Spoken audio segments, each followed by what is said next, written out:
We are live. Not like live, but like live. We're always live. Like rolling. Oh, I thought we were just talking about being alive. Well, I mean, we are that too. We are technically alive. We're dead inside, but we're alive on the outside. Oh yeah, I feel like 90% of people are probably dead inside. What about the 10%? Those people are the people who like think they're happy, but really they're dead inside, and they just like don't like to acknowledge that, and they just pretend to be happy. They think they're happy. They think so. Everyone, happy, but really, so everyone's actually dead inside, but 10% of people don't think. There's no way. I see every now and then I see one of those happy fucks just running around being like, "Oh, I love life and everything," and I'm like, "Fuck you, you're a son of a bitch," and I hope you die in a car accident. What about like Mr. Rogers? I know he's not alive anymore technically, but Mr. Rogers was probably horribly depressed. What about like Crocodile Hunter? He was very nice, but I'm sure he was horribly depressed. He might be the only human being in existence that's ever been genuinely happy. I always felt like whenever I saw him, I'd be like, he's a happy dude right there. That's a happy dude. Yeah, he always felt like he was like chalked up on some Mountain Dew and was just like, "Hey, I'm a crocodile hunter and I love like punching animals or whatever." I have no idea. He might be the one exception in humanity. What about kids? I don't think kids are dead inside, not yet. No, you have to. You can't. You're not born being dead inside. You have to like. There's a point that everyone has where they just become dead inside. Kids can be dead inside, but not all of them are yet. Kids that are demons, they're dead inside. Is that what you're telling me? I mean, sure. There are some demon kids out there. Speaking of demons, let's talk about what I watched this week. Shit! Welcome back to the Real Duo podcast, the most mediocre podcast on the internet. I'm one of your hosts, Wade. I'm the host, Devin. What have you been watching this week, Devin? I went and saw The Conjuring 3. I've never seen any of it. Yeah, I've never seen any of the other Conjuring movies. I just went and saw this one. Lost. I kind of understood what was going on. I don't think they connected that well. So, it was okay. It was all right. It was how many loud noises were there? Like jump scares that we're talking about, or just loud noises in general? Because it was very loud. The theater was just very loud. By the way, I saw this in the theater. I know it's free on HBO Max if you have HBO Max, but I saw it in the theater. First theater experience since Tenet, which was like a year ago. So I'm sure it was fun seeing it in the theater. At least it was kind of fun. The opening is actually, I think, really good, honestly, but everything after that is just very mediocre, whichever one you pronounce. Mediocre is how you pronounce it, Devin. It's missile or missile. You never know. It's fucking missile. I don't know if we've ever talked about that on the podcast, but me and Wade, he always gets mad whenever I say missile, and I sometimes say missile. It's missile. It just slips out. It just says missile. I don't know why. Fucker. Anyways, after the opening, it was so predictable. Everything was so predictable, and I was just like, "This is just by the books scary movie." I haven't seen a lot of scary movies. I'm not a big scary movie person, but this was the most by the book scary movie ever. Every time, yeah, I like a good horror movie. I don't watch a lot of them, but every now and then I'll see like an old spooky horror movie, and I'm like, "Fuck, that's really cool." I'm sure the older ones are better than the newer ones. Honestly, there's a lot of really good old horror movies. Anytime the music went down and it was like super quiet, I'm like, jump scare's about to happen. And sure enough, I'm about to get spooked. Yeah, you can usually tell. I don't know who the main guy is, but I've seen him in other stuff. Patrick Wilson. He was in the award-winning film Aquaman, and he was in the award-winning film Watchmen. They both are award-winning, aren't they? You didn't lie on that. I don't think Watchmen won any awards. I mean, did it not? I swore it did. But that is where I recognize it. He was actually not bad in it. I liked him. He's a good actor. I like him. He's really good. Even though they crippled him for the whole movie, which was kind of weird. So it's like Bone Tomahawk. He was crippled in that fucking movie. Like literally, he had a cane through the whole movie. I'm like, did you do this because like you're afraid that he would be too strong for the demons or something? Like I didn't understand why they did that. He was probably like, look, I'll do this, but like I'm not walking anywhere. All right. The only thing that made that movie semi creepy was the fact that at the end they played like the actual audio tapes from the scene that they were referencing, and it was actually it's kind of creepy when you listen to the actual audio tapes because that kid sounds like there's a demon in him, but I mean he is just a kid. all those like I think Ed and Lorraine Warren were like con artists. I think most people who like do that shit, I think they're all con artists. I told Dylan this. I'm like, I don't know if they might be geniuses in terms of like getting popularity and stuff. Oh yeah, sure. But like, I don't know how true any of that crap is. Like none of it, Devin. None of it's true. There's no demons. No, not like demons being real, but like, did they actually believe that? Like, I'm not saying demons are real, but I'm saying, did they actually believe they were doing anything or something? I have no idea. I don't know. That's a good question. But they could be just geniuses. Like, look, we can like make some money off of this. Capitalize off this shit and say their kid has a demon and get a fat old paycheck. It's a movie's made about us. It's bizarre. It's bizarre. And they I don't think either one of them are alive anymore. But no, I think they're both dead. Yeah, but I think they were alive when the first Conjuring came out, and they said that it was like 100% accurate, and I was just like, okay. That's fucking bullshit. I'm pretty sure in the first Conjuring, because that's the only one I've seen. I'm pretty sure if I remember correctly, wasn't there like a house that got like blown up? I don't know. Didn't the fucking house like blow up at the end? Like that did not happen. I haven't seen it. I don't know. But I think I'm thinking of Poltergeist, where like the house gets like sucked into a different dimension. That's a different movie. But in this one, people levitate and stuff. I'm like, there's no way that. Yeah, that's fucking bullshit. People don't levitate. That's not how that works. Yeah, that doesn't just happen. It's like in The Exorcist, when she turns her head around. It's like people can't just do that. You'd be dead. Right. Oh, I mean, in the beginning of this movie, this kid literally folded in half. So like, I'm like, no, he'd be dead. Even if your body was possessed by a demon, if a demon did that, he'd be like, fuck, I fucked up, and then he would die. You'd be dead or paralyzed, one or the other. Yeah. So, I don't know. It was a very by the books scary movie. Very by the books. That was really that was the only thing I've seen that I want to mention. I did watch Jurassic Park, but I'm not going to mention that. So, but I did. Well, we all know your feelings on Jurassic Park. Oh yeah, it's the greatest movie ever. Derek had never seen it. That's why I watched it with Derek. He'd never seen it. Yeah, that's so weird. He's never seen it. I don't know how he's never seen it. I don't know how he's never seen it, but he never. It's very weird. He said it held up. So, in terms of I think I want to watch. I still haven't watched that Blu-ray that you got me, but I want to like pop in the Blu-ray just to see like how good, like, because I'm sure some of the effects, I'm sure they still hold up pretty well, but I'm sure there's probably a couple that are like kind of iffy. But the CG for the 90s is actually pretty good. But I mean, in terms of today, the CG is obviously dated. But like the animatronics is amazing. That fucking T-Rex scene, I'm sure, holds up amazing. Dude, that T-Rex scene and the rain T-Rex scene is amazing. I'm sure that holds up fucking insane. That's such a great scene. It is. Honestly, some of the Velociraptor stuff holds up too, because some of those are animatronic as well. Oh yeah, so. I think probably most of the night stuff probably holds up a lot better than the day stuff. Yeah, but there are some CG scenes where I'm like, that could be better, but like for the time, I get it. Like it's but don't fuck with it. Spielberg, don't go back and be like, oh, we're going to update the CG because then it'll look even worse. Leave it alone. I have some news about that later on. So. Fucker. We'll see. God damn it. Jew Spielberg messing with his movies. What have you been watching these past couple weeks? I've been watching some pretty, I guess, diverse things. And I don't mean that in like a racial way. I watched In the Heights. Genres. Sure, yeah, diverse genres. I watched In the Heights, that new musical that came out that everyone's talking about. I've heard of this. Was it any good? It wasn't for me. I didn't really enjoy it all that much. I've heard a lot of people are enjoying it. It has like a 90% on Rotten Tomatoes. Not as good as The Greatest Showman. Is that what you're saying? No, The Greatest Showman is one of the best musicals ever. Fuck off with that bullshit. All right. It was fine. Like I got it. It had some really like on the nose, like super on the nose social commentary. Like there's a point where like halfway through the movie they have like a blackout. And then it made me laugh, honestly. They have a blackout, and then it cuts to this old Mexican woman going like, oh, we're powerless. And I'm like, I get what you're fucking doing here. I get the social commentary. You're not clever. Stop it.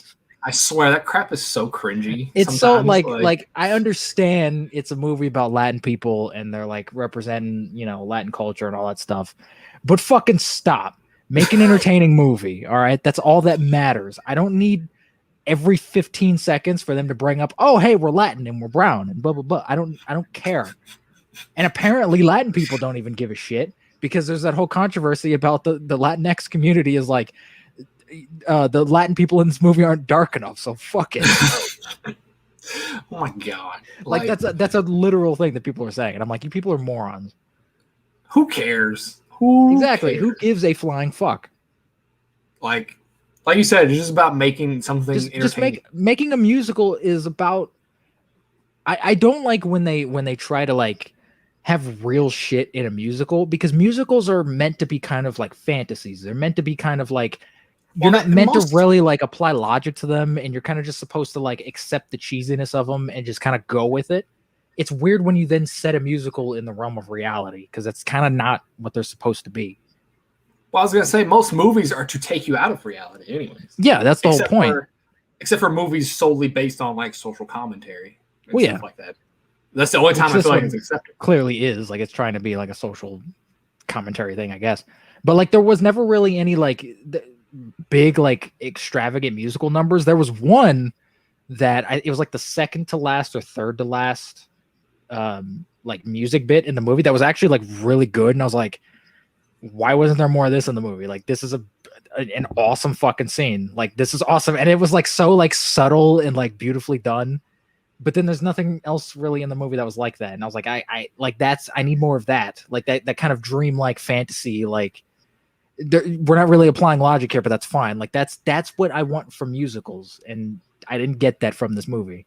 I don't know. I'm just imagining like, I don't know, like High School Musical as like a social commentary, and just this is weird to think about. High School Musical is dumb and cheesy, but so are all musicals. Like that's what musicals are supposed to be. Like you don't need social commentary in a fucking musical. No, and maybe they thought that they needed it to make the movie good, and then that's not a good sign for your movie. But here's the thing: I don't have a problem with putting social commentary in something like this, but social commentary in any movie needs to be under, like it needs to be buried under the actual like story of the movie. You don't make when you're trying to have social commentary, you don't make that the core of the movie, because then it's not commentary. That's just what the movie's about. It needs to feel natural. Yeah, it's like with something like RoboCop. If you just watch RoboCop, it's like, okay, this is like a fun like superhero action movie or whatever. But the social commentary of RoboCop is corporations are fucking terrible. But like you can just watch that movie as like a whatever like cheesy action movie. This you can't really like. The social commentary is at the forefront, and it's not really commentary. It's part of the movie, and I guess that's fine if that's what they were like, if that was our intent with it. But I just thought it was on the nose and didn't really fit and didn't need to be in there.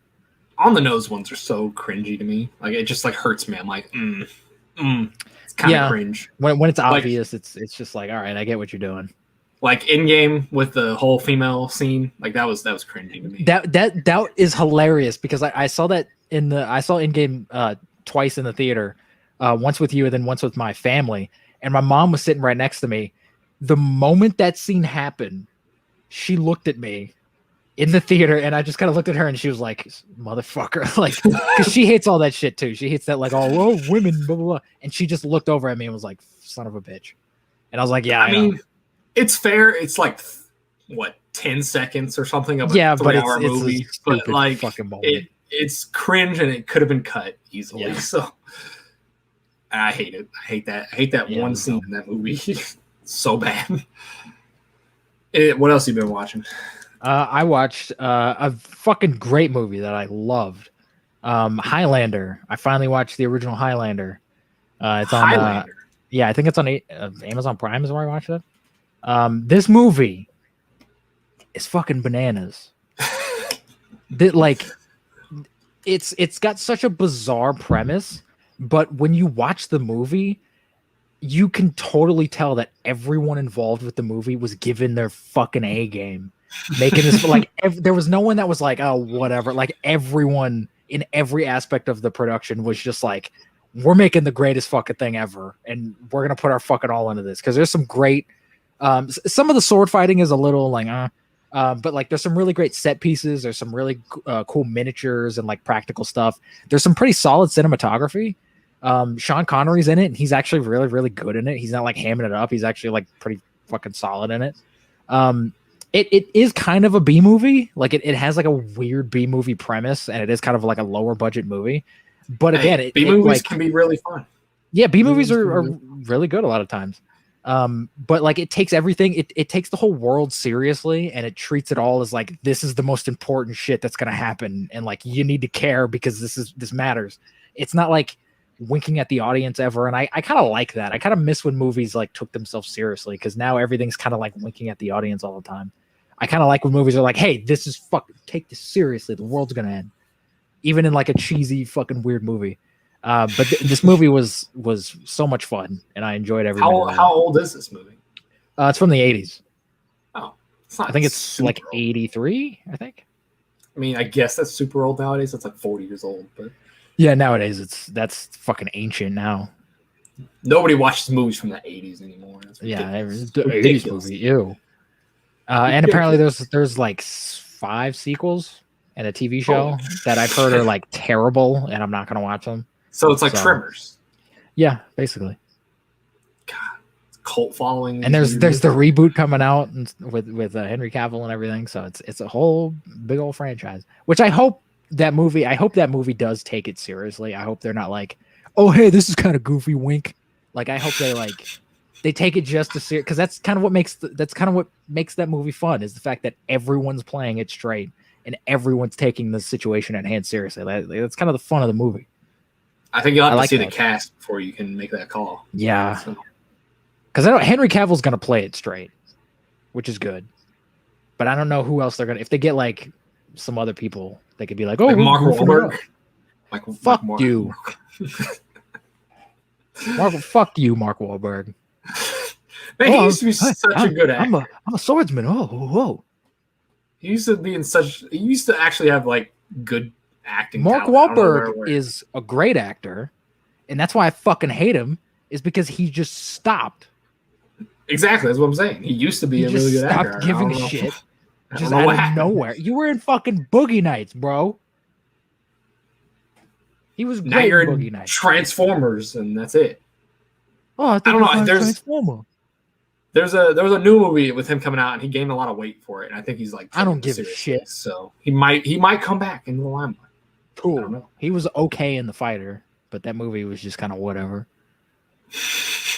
You need to be in good movies and act well in them, Mark. He can. God. He has the ability to. Maybe he'll knock it out of the park in that movie with Tom Holland. Uncharted. Fuck you. He's not going to give a shit about that movie. He's just going to be Mark Wahlberg. Maybe Tom Holland will give him inspiration. Like, look, this kid, he's trying. All right, so I'm going to try too. I got to show him up. No, Mark Wahlberg's got the ego of like Michael Bay. Like, no, that's what happened. It's all about me. He got a hold of Michael Bay. That's what happened, and then his career died. Right then. I mean, his career died long before Transformers. What else you been watching? I watched a little movie called I Spy. And this is a movie that I hadn't seen it since like fucking kindergarten or like around there. Like it's been years since I've seen this movie, but it's one that's like always just kind of been in my brain. I remember like renting it at like Blockbuster a long time, just watching it and loving the fuck out of it as a kid. It stars Eddie Murphy and Owen Wilson. Owen Wilson plays a spy who's like, he's kind of bumbling and no one really takes him seriously. But they like give him a mission to like, we got to go stop this terrorist or whatever. And he has to team up with Eddie Murphy, who's like a boxer. And he's very like Floyd Mayweather-y, where he's just like super cocky. And he's like 57-0, baby. And they have to team up and they have to kind of learn to be, work together as a team and blah, blah, blah. And there's a really fun cameo from Mr. Mosby. It's not really a cameo. Mosby. He's in it, but he's got as Mr. Mosby. No, that'd be amazing. That'd be awesome. This was years before Sweet Life of Zack and Cody, so that'd be a little weird. But Sweet Life references this. That's why. Oh my god, that would be the ultimate inside joke. Fucking A, man. But it's okay. It's not great. It's not. The characters don't really have arcs. They have like a little bit of an arc where they like. There's a scene in the sewer that's pretty funny where they're both like trapped in the sewer for like a day, and they have like a little bonding moment, which is kind of funny. But like towards the end of the movie, it's like Eddie Murphy's still a cocky like. Not caring boxer, and Owen Wilson's still like the bumbling moron who doesn't really get all the credit. Like it's a little weird that they just don't like grow as characters. They're kind of the same from start to finish. Maybe that was the point. Maybe it was. I don't know. And there's some questionable brown face in the movie. Oh, Gary Cole. No, Gary Cole plays Carlos, who I think is Spanish. He's supposed to be Spanish in the movie. And Gary Cole, if you know Gary Cole, he is a crusty old white boy. So it's a little, and they don't dump his face in like brown makeup, but they like tanned him up a little bit, and it's very weird. I'm like, I don't know, it's a little strange. The things you could do back in the day. Yeah, it was a simpler time. It was 2000, all right. Yeah, the things you could do. I mean, hell, Robert Downey Jr. did it around that time. Robert Downey Jr. did it, but was mocking that. I know. So that's why people didn't really have much of a problem with it. But he still did it. So I saw a picture of that floating around, and people were like, "Oh, is that Photoshop?" And people were like, "No." Like, no, you never seen Tropic Thunder? All right. Yeah, and I think these were younger people that hadn't fucking morons. All right. And they were like, "Is that Photoshop?" That's really good Photoshop. And I'm like, "No, it's real." I just want to make it clear. I don't have a problem with blackface or brownface if it's not done in a stereotypical way. I don't see an issue with it. If it's being used to make fun of it, is that okay with you? Well, that, but like no, because Thunder? Here's the thing: like if I cast Robert Downey Jr. to play a black character, but he's just being Robert Downey Jr., why is that racist? Because I don't know, he's not. So like black. we can't put him in blackface, but we can put Zoe Saldana in green makeup. Like that doesn't make much sense at all. There's no green people though, so we can't offend anyone. I don't give a shit. We can put people in red makeup. There's fucking Native Americans running around, all right? Like nobody's mad at that. Like who gives a shit? It's makeup. These people are actors. They're meant to play characters. Like I don't care about that shit. Because people seem to think that you're taking jobs away from actual like black people or whatever. That's the whole thing. Okay, name me one black actor that has the charisma of Robert Downey Jr. and I'll cast him in my movie. Idris Elba, maybe. All right, I guess I'm getting Idris Elba then. Shit. But I mean, I've even said before, like if I made an Abraham Lincoln movie and I wanted Idris Elba to play Abraham Lincoln, I'm fucking casting Idris Elba to play Abe Lincoln. I don't give a fuck. When he said he's Black Superman, I was like, all right, he's Black Superman. He's Black Superman. He is Black Superman. That is the only time. Hobbs and Shaw is the closest we will ever get to a Superman versus Black Adam fight. You think so? In a movie. Yeah. We might get it. It may not be Henry Cavill, but we might get it. Then I don't want it. What if there's a better actor than Henry Cavill out there, though? There are a lot of better actors than Henry Cavill, but he is Superman.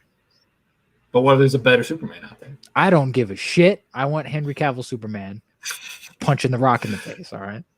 It's like, I've been following this Superman for a decade. Yeah. Fight the Black Adam. I'm invested. Fuck the Rock. I want to see him get his fucking head smushed. He needs to get his ass kicked because the Rock never gets his ass kicked in movies. Yeah, he never does. Well, he did in the movie Snitch, which is actually a pretty solid movie. He got beat up by a bunch of skinny drug dealers with baseball bats, and I was like, that's a little unrealistic because the Rock is jacked. How many drug dealers? It was like 5 or 6 of them. That's a lot, even for the Rock. I feel like that's kind of realistic. Sort of. Anyone who looks at that fucker would not want to mess with him, especially if you're a little skinny drug dealer. Even if you had a gun, you'd be like, that motherfucker's bulletproof. I ain't fucking with him. He's Luke Cage, like the real life Luke Cage. Exactly. I don't know. I still think the Rock would be able to handle it. I don't think he would win though against 5 drug dealers. With bats, he could hold his own. He could hold his own, but I don't think he would last very long. That's debatable. I feel like he could just like smush their heads together. I mean, but while he's doing that, 3 others are going to be pounding on him with bats. That's a fair point. So that's a fair point. Goddamn drug dealers. Plus, they might be on drugs, so that might. That's very true. They got that crackhead strength. Like I've seen that guy. He got tased and he was on crack or whatever. He just ran away. That's a very great point. So you've made me like Snitch even more. He's like, damn, that scene is realistic. Fuck, man, that scene does make sense now. Snitch is actually a really good movie if you haven't seen it. It's actually pretty solid. I've never seen it. It's the one well, I wouldn't say the one good movie The Rock's been in because he's been in other legitimately good movies, but it's his most recent. Like San Andreas. Fuck off. Rampage. No, you can eat a dick. Me and my mom got in an argument over that fucking movie. All right. But if it was good, or She thought it was good, and I was like, that was a piece of shit, and she got all like pissed off at me for like not liking the movie. And I was like, Mom, it's a movie about a fucking giant werewolf. Like, it's not art. She was like, you just hate everything, you little faggot. And I was like, that's fair. Skyscraper sucked too. Is that movie called? That movie is called Skyscraper. Right? Yeah, that movie fucking sucked too. It was a Die Hard. It was a Die Hard ripoff. I watched the first like 20 minutes and fell asleep. And I watched that whole goddamn movie, and it was so bad. they had to handicap The Rock. That's how bad it was. They're like, we got to give him. They did leg. That, but he's still moving as if he's The Rock. I know. Like it doesn't like add to his character. They don't do anything with it other than that one scene when he uses his leg to prop up the door. I feel like that's the only reason they fucking made him have one leg, just for that one moment. They couldn't write around that scene, so like we gotta give him a prosthetic leg. Man, we gotta give him a prosthetic leg. The whole movie for that one scene. I would believe it after watching that movie. I don't know. Maybe they were like trying to like pander to crippled people. I don't know. Yeah, I'm sure people with one leg look at that and go, "Fuck, man, I'm glad I'm being represented properly in a movie." Didn't he lose it from like the war or something though? So maybe they were. So, yeah, he was a soldier. Maybe they were doing. That's fine. You don't have to do that though. You just make him a guy. That's true. You can make him a vet and have him lose his leg. Yeah, you can make. Okay, cool. He's a war vet. That's how he knows how to do all this stuff. Why does he have to lose a leg? Because so he can prop the door open later in the movie. Wait. Shit. All right, that's fair. Leave it in. I don't know what we were talking about before we got on this topic, but who gives a shit? I also watched Superman and Lois has been back for the foreseeable future, and I'm caught up on Superman and Lois. I watched the most recent episode. It's fucking so good. It just gets better and better every fucking episode. See, he could be the one that fights Black Adam. There you go. That would be cool if he was a little bit bigger. He's a little bit smaller, and it wouldn't be as believable. He's Superman. It doesn't matter how big he is. That it's true, but I want I want two sweaty, jacked men fighting each other. This is turning into Wade's fantasy over here. Yeah, I'm like Zack Snyder. All right, but this show's so good. The last episode was like it was one of those flashback episodes that like I usually fucking hate, but they actually found a way to like weave it into the narrative and actually like help tell the story going forward. And I was like, that's actually kind of clever. Like that's pretty fun. And I love I love how they incorporated the Max Fleischer outfit. It looks beautiful in live action. This fucking show is so good. And if you like Superman, you should watch this fucking show. I love the theme. Superman's theme in the show is really good. Tyler Hoechlin is a really good Superman. So fucking good. It sucks that they're on another hiatus. Why are they on another one? Because they haven't finished the show. They have to finish shooting the show. And it's like, why not just shoot all the episodes and then release the fucking thing? But I don't fucking know. That's dumb to me. I think I'm gonna watch the show when it's over with because I can't stand all these hiatuses. I'd be I'd watch it once it's all out. So we're almost done. We have I think 4 episodes left. I need to finish The Boys. I haven't watched any of The Boys. Fucker. Still on episode 3. I've been busy doing stuff. Fucker. Anything else you watched this week? I finished Primal. I had like 3 or 4 episodes left of Primal and I finished it. Fucking if you love animation, Primal's so fucking good. It's this is your movie. Oh man, it's not a movie, it's a show. Oh, whatever. This is your show. It's so fucking good. There's no dialogue for the whole show, really. It's all visuals. The visuals are beautiful. The music's beautiful. If you love good quality animation, watch Primal because it's fucking awesome. Season 2 is coming. It's confirmed. I don't know when it's coming, but it's confirmed. And I'm 2024. I think it's coming. I think next year. Damn, they do animation quick nowadays. It's all digital, so that's true. Still feel like that's quick. It is pretty quick. You know how long a season of animation would have taken you like 10 years ago? It would have taken you 20 years to put that fucking show together. I think it's a little extreme, but it would have taken a long time. It would have felt like I don't know. They were pumping out SpongeBob episodes pretty fast in the 90s. So I mean, you got a square, you got a basic shape. Yeah, but he's got to move and stuff. And then there's like Squidward. He's not a square. That's very true. Maybe that's why Squidward always stood still. He never moved. That's why none of his other fucking legs moved. we can't make him move. Can't get too complicated with this, all right? I know he's a squid, but he can only use 2 of his legs. Everybody thinks they're a SpongeBob, but they grow up being a Squidward. It's back to the being dead inside. I feel like I'm a little bit like Patrick. You're either Patrick or Squidward.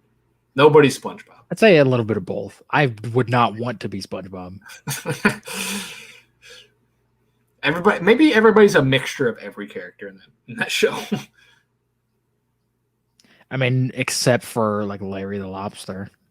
Nobody's Larry. Nobody's as cool as Larry. Yeah, nobody's as cool as Larry. Living like Larry. I remember that episode. Amazing. And like only Jews are Mr. Krabs. Everybody's a little bit of Mr. Krabs. Everybody is just a little bit. Yeah.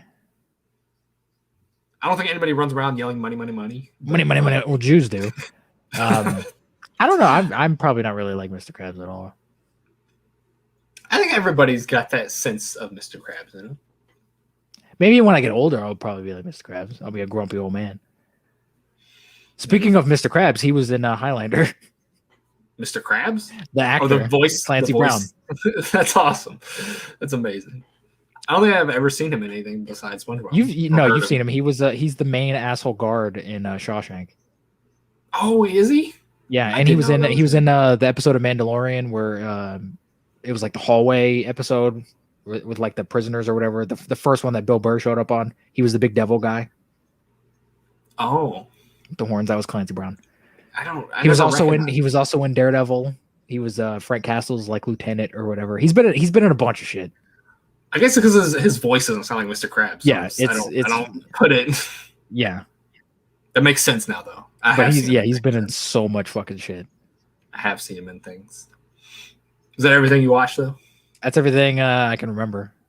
You ready to get into the Loki review?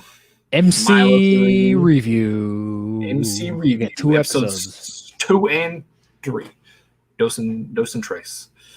I'm gonna be honest. Episode 3 was a little bit of a letdown, but we'll talk about. I've heard people weren't super happy with episode 3. Episode 2 is goddamn amazing. I thought. I was like, this is awesome. Episode 2. Episode 2 feels like the episode that is right before the finale. Like everything, like, oh, we're setting up for like some crazy crap. Wait, and so it feels like the penultimate episode of a season? Yeah. I was just like, this feels like something that happens right before the finale. But then episode 3 happens, and I'm like, you built all that up, and then we just didn't do anything with it? Like, what we're doing here? Anyway, episode 2 is really good. Episode 2 is about, I guess this can be considered spoilers, but you shouldn't be listening to this if you don't want to know anything about it anyway. Yeah, we're going to talk about the fucking show. But episode 2 is about them jumping around time looking for the bad guy, which is a alternate version of Loki in the show. And it's kind of neat because they go to like the 1980s and then we're like searching for him, and then Loki's like trying to trick the TVA, like Owen Wilson and stuff, but also trying to find the other Loki because he wants to meet the other Loki. You kind of like, what's his whole game plan here? You never know what he's like actually. He wants to meet the other Loki and go, hey, how do you be a real villain? No, he maybe, I don't know. I think his thing is, he keeps saying that his thing is to meet the timekeepers of the TVA, but I don't know if that's his true in game or not. Why would he care about that? Because they're the ultimate power in the universe, and Loki's whole thing is about being the most powerful person he can be. Loki, especially at this point, should fucking know he ain't shit. What do you mean at this point? Because he just got body slammed by the fucking Hulk. If you watch the Avengers, every Avenger gets their little point to just shit in his mouth in that movie. He should learn by that point. I ain't shit. Maybe that's why he wants to kill the timekeepers or whatever, and then he'd be like, "Look, now I'm the shit," you know. So, but no one will ever know. That's true. But we do go to Pompeii in this episode, in episode 2, which is pretty cool. The reason they go to Pompeii is because they're like, okay, the Loki variant, the other Loki variant, could be hiding in apocalypses, because he was reading about Ragnarok in like some files, and he's like, so if there was a person that wasn't supposed to be doing something in the timeline during an apocalypse, and he was just murdering people left and right, but then the planet blows up, it doesn't matter. because everybody dies anyway. So they could be hiding in apocalypses and no one would ever know. It's a pretty good, like, or the TVA would never know because they trace like stuff. This isn't supposed to happen, but these people are going to die anyways, so it doesn't matter. That's a pretty good one. Like if we, I feel like if we had like interdimensional travel, I feel like that's where all the serial killers would go. They're like, this planet's going to blow up anyway, so I'm just going to murder everyone. So they test it. They go to Pompeii, and Loki's like doing some crazy, wacky stuff, and then the volcano explodes, and they're like, "Oh, so we can't trace variants if they're doing weird stuff in Apocalypse." So, and then they go to the future. They go to 2050, which they don't show anything in there, which I think was a letdown.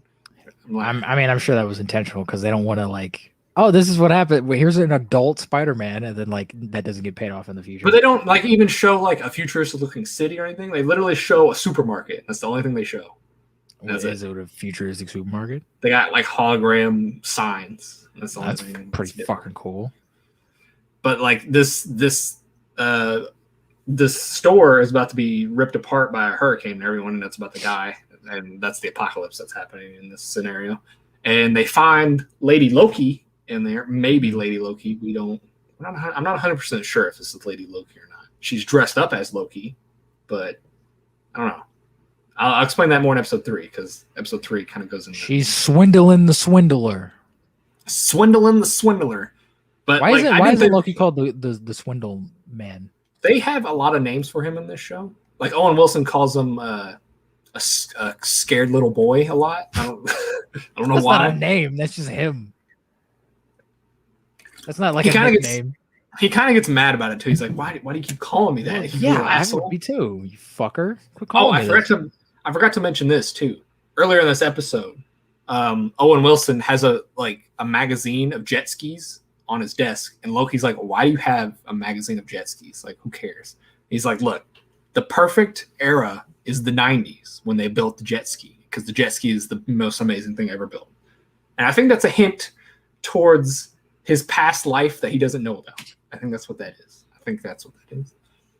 That's an odd character little thing. I think he was a man from the 90s who maybe was into jet skis or sold jet skis or something. Very possible. And he was taken because he's a variant, because that's what I believed happened. He might just be attracted to jet skis and wants to fuck a jet ski. Maybe, I don't know. But the Lady Loki takes one of the TVA people, and then we had established that she'd been taking the reset charges from the TVA, which are like whenever somebody breaks the timeline, they reset the timeline with these. She has a bunch of them, and they're all planted around this store that they're in looking for her. And everybody's like, "Oh, she's gonna." Loki meets her, and Loki's like, "Oh, so that's what your whole plan is, just to blow up everybody in this building? Who cares? Like, it's not even a big deal." And she's like, "You have no idea what I'm gonna do." And then she like turns on all the things, the reset charges, and then disperses them throughout time, and she bombs the timeline basically. And that's like the end of the episode. Is like there's a screen with like a line on it that has the timeline, and there's a bunch of branches going off in every direction. And I'm like, this feels like the episode right before the finale. Like she just bombed the entire timeline. That sounds like a penultimate episode. Right. Like it's weird that it's like, episode 2. Yeah, and then she goes into this door, and Owen Wilson is like chasing after the regular Loki, and he goes into the door too, and then the episode ends. Like that's how the episode ends.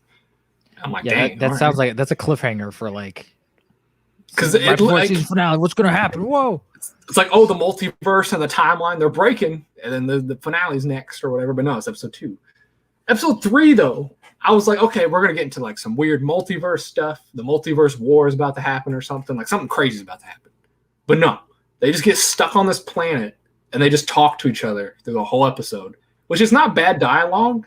Like I think the dialogue is pretty good because they're talking about like each other's lives. That sounds like an episode that I would love, but you don't have that episode right after something like that.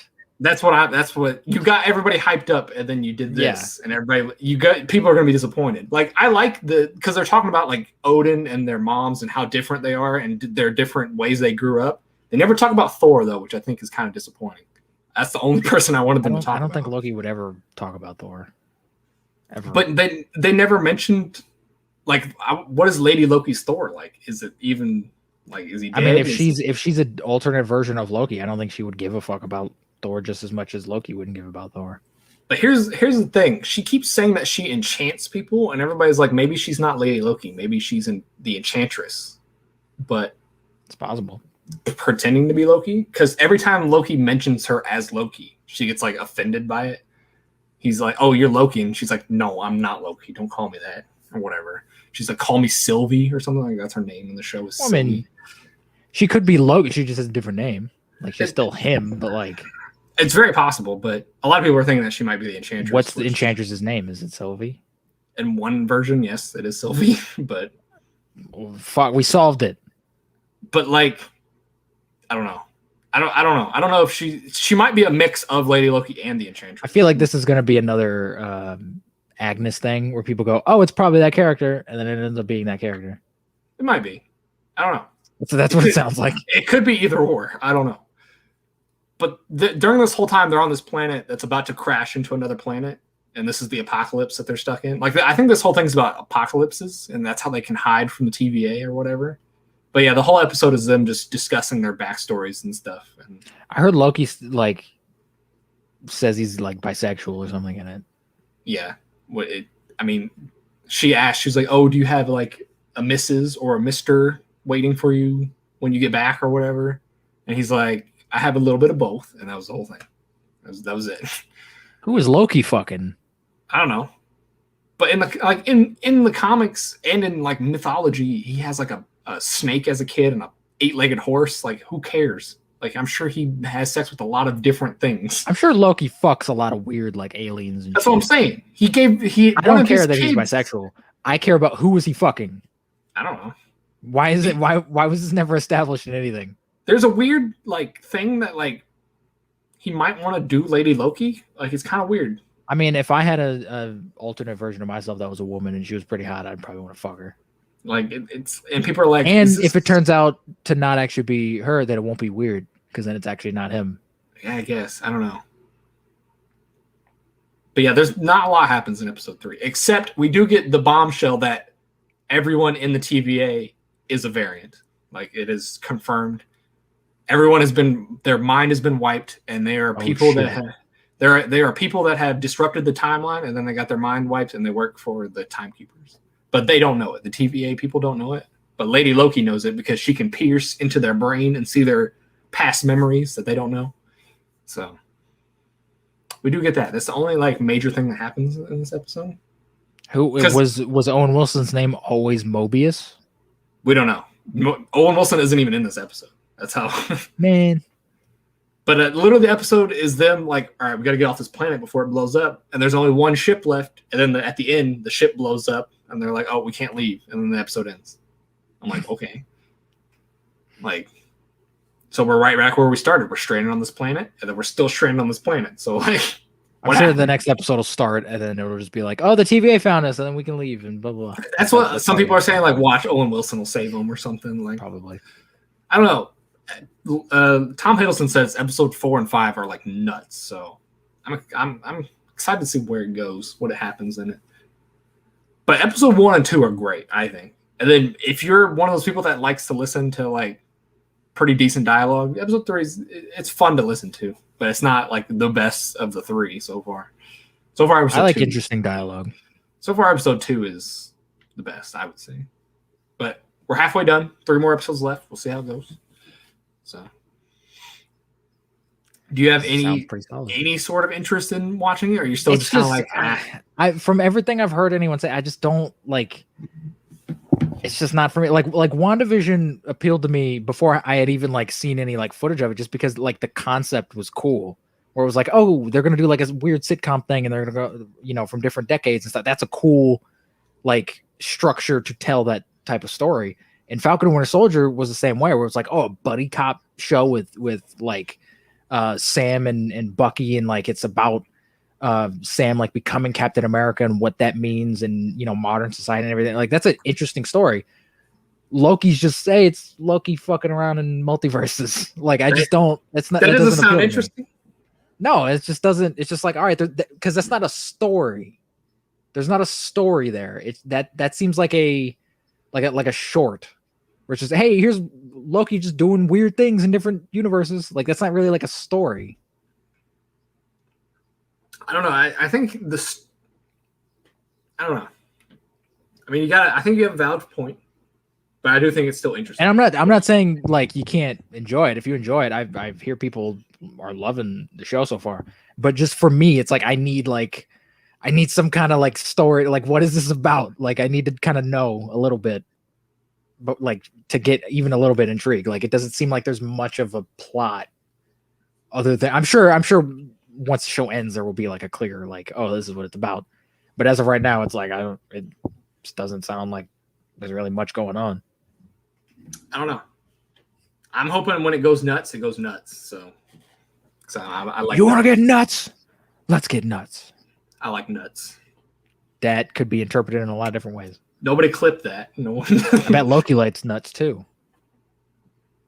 I set myself up for failure there. Anyways, let's move on. Yeah. The moment you said that, you're like, "Fuck." I didn't think about it when I said it. There. Never mention nuts on camera, unless you're talking about peanuts. Unless you actually do like nuts, then that's fine. I do like nuts. Lots of nuts. I mean, anyways, let's get into the movie news. Movie news. We got a trailer we got to talk about. Do we? We got to talk about Pig. Oh shit! I have this in my news too. Well, let's hear your thoughts on Pig, Wade. This trailer. I remember you showed me this trailer. Actually, I did. You turned me on to this trailer. This actually looks really neat. This looks like a neat little like indie movie starring Nicolas Cage. It's John Wick, but it's about a pig. It doesn't look like John Wick at all. And that's what I love about it, because a lot of people would probably go, "Hey, let's make John Wick with Nicolas Cage." This seems like a drama, and it's like, oh, it's Nicolas Cage just like trying to get his pig back. And he's mad about somebody taking his pig. He's like, "Give me back my fucking pig." Like, that's awesome. And he seems like he's giving a like legitimate performance in it. He's not being the meme like Nick Cage, where he's just like crazy and out of his mind. Like, this looks like a kind of return to form, like I was gonna say Vampire's Kiss Nick Cage, but he is kind of crazy in that. But like this seems like a return to form for him, where he is actually acting and he's not just being a meme. Like, and it looked really interesting, and it has some like interesting cinematography in it. I hope it turns out pretty good, because it looks like, I don't know if have you seen the movie Joe with Nick Cage? Nope. It reminded me a lot of Joe, where Joe isn't like a great movie, but it's like this small little indie movie that's like a drama with Nick Cage in it, and he's actually like pretty solid in it. It reminded me a lot of that, where it's like, okay, like these smaller little dramatic indie movies, like that's what Nick Cage needs to be doing. He needs to quit doing these fucking like weird knockoff like bullshit movies just to get a paycheck so he can buy more magic rocks. Like, stop doing that shit. Hey, this movie looks interesting to me, so that's why it's very interesting. That's why I sent it to you as the trailer. So it looks fucking really cool. Plus, I like pigs, so there's that. I like bacon.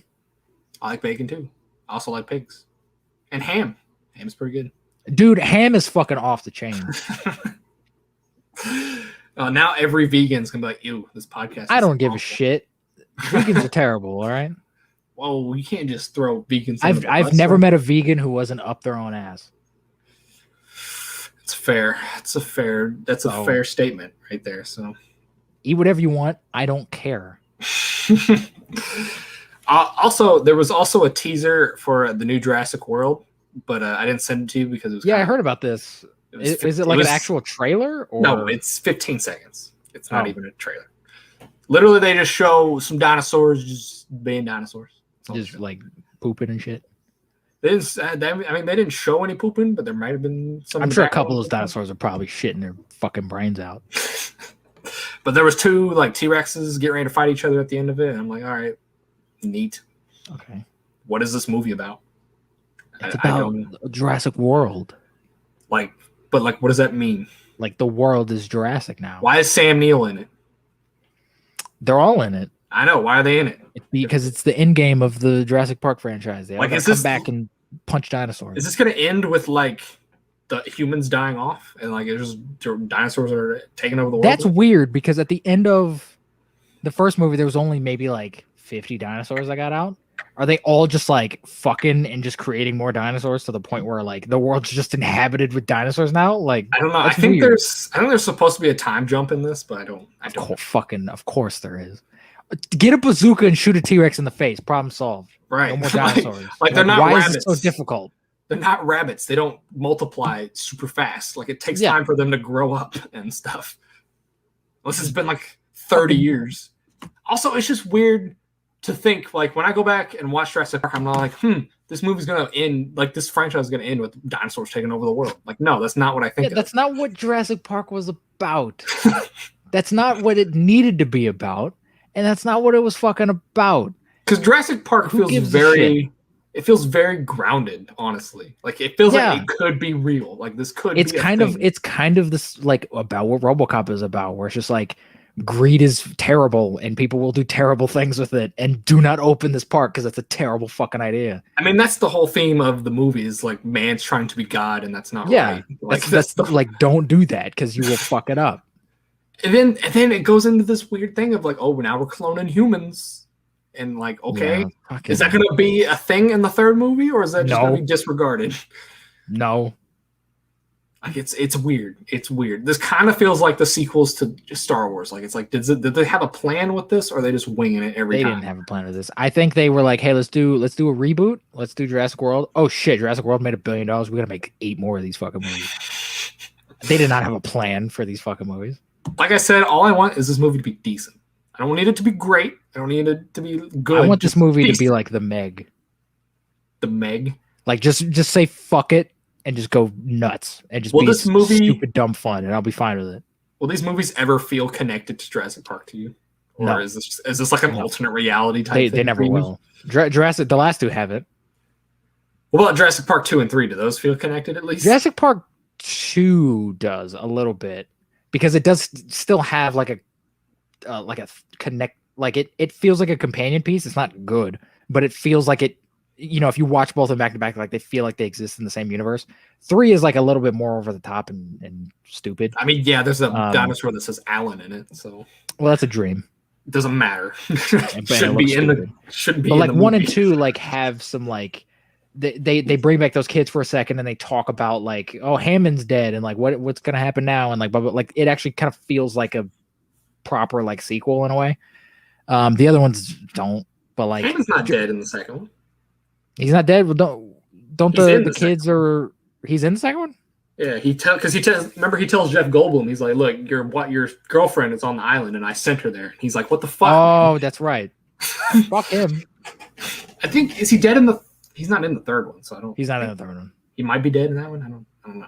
I don't fucking know. They definitely killed him off in Jurassic World because they're like, "Look." Yeah, because they say it.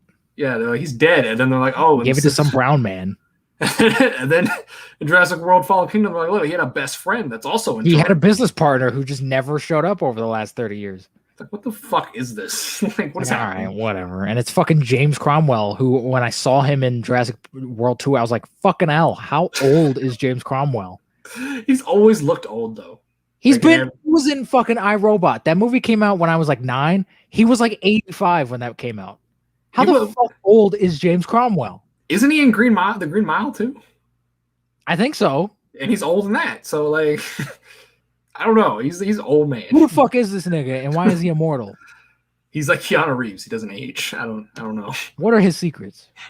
What are your secrets? What are your secrets, James? But yeah, like I said, I just want this to be decent. That's all I want. I want this to be dumb fucking nonsense. I don't want it to. I kind of if you can make it grounded and good like the first Jurassic Park, go for it. But yeah, if you can make a movie great, awesome.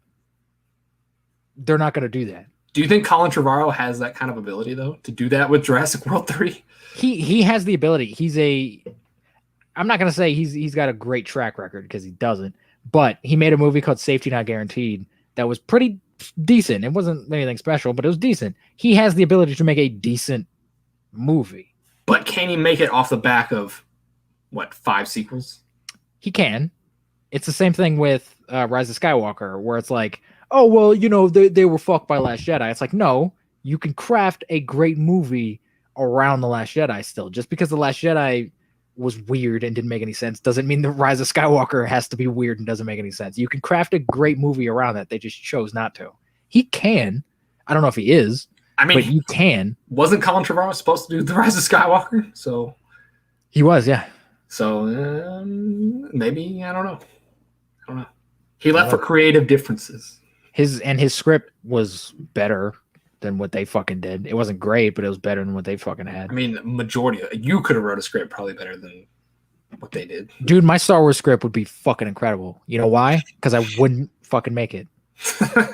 They would shut you down before they read the first page. Exactly. Like, no, I've always said my Star Wars movie would be boring as shit, and no one would see it. But if you had to come off and do episode 9, I don't know what you would have done. I wouldn't do episode 9. You wouldn't have done it. I would not, because I'd be like, I don't like any of these characters, and I don't give a shit about their journey, and I don't want to continue this. I want to do my own thing. Like, look, I'll do Star Wars, but I'm not doing episode 9. I'll do a Star Wars film, but I ain't continuing this bullshit. So yeah, that was Jurassic World Dominion. We might get a trailer soon. Apparently, the trailer's coming soon. Probably. I can't wait to see Chris Pratt murder more people. Don't do that. That was weird. Don't do that. Don't do another lava scene. Don't do that either. Imagine if Sam Neill comes out as like old Indiana Jones and just like Jesus starts beating up people and stuff. It's gonna be a big CG fuckfest still. I don't know. I mean, in this teaser, this 15-second teaser, the CG looked decent, and it better because they've been delayed. I'm sure the CG will be great. It better because it's been delayed for like a year. CG better be perfect. There better be no flaws. I'm sure the CG will be great. Any movie, like, all right. Any movie that comes out in the next year should not have any CG issues. I'm just saying that right now. Well, yeah, they've had time to like polish everything out. Yeah, it's been delayed for so long.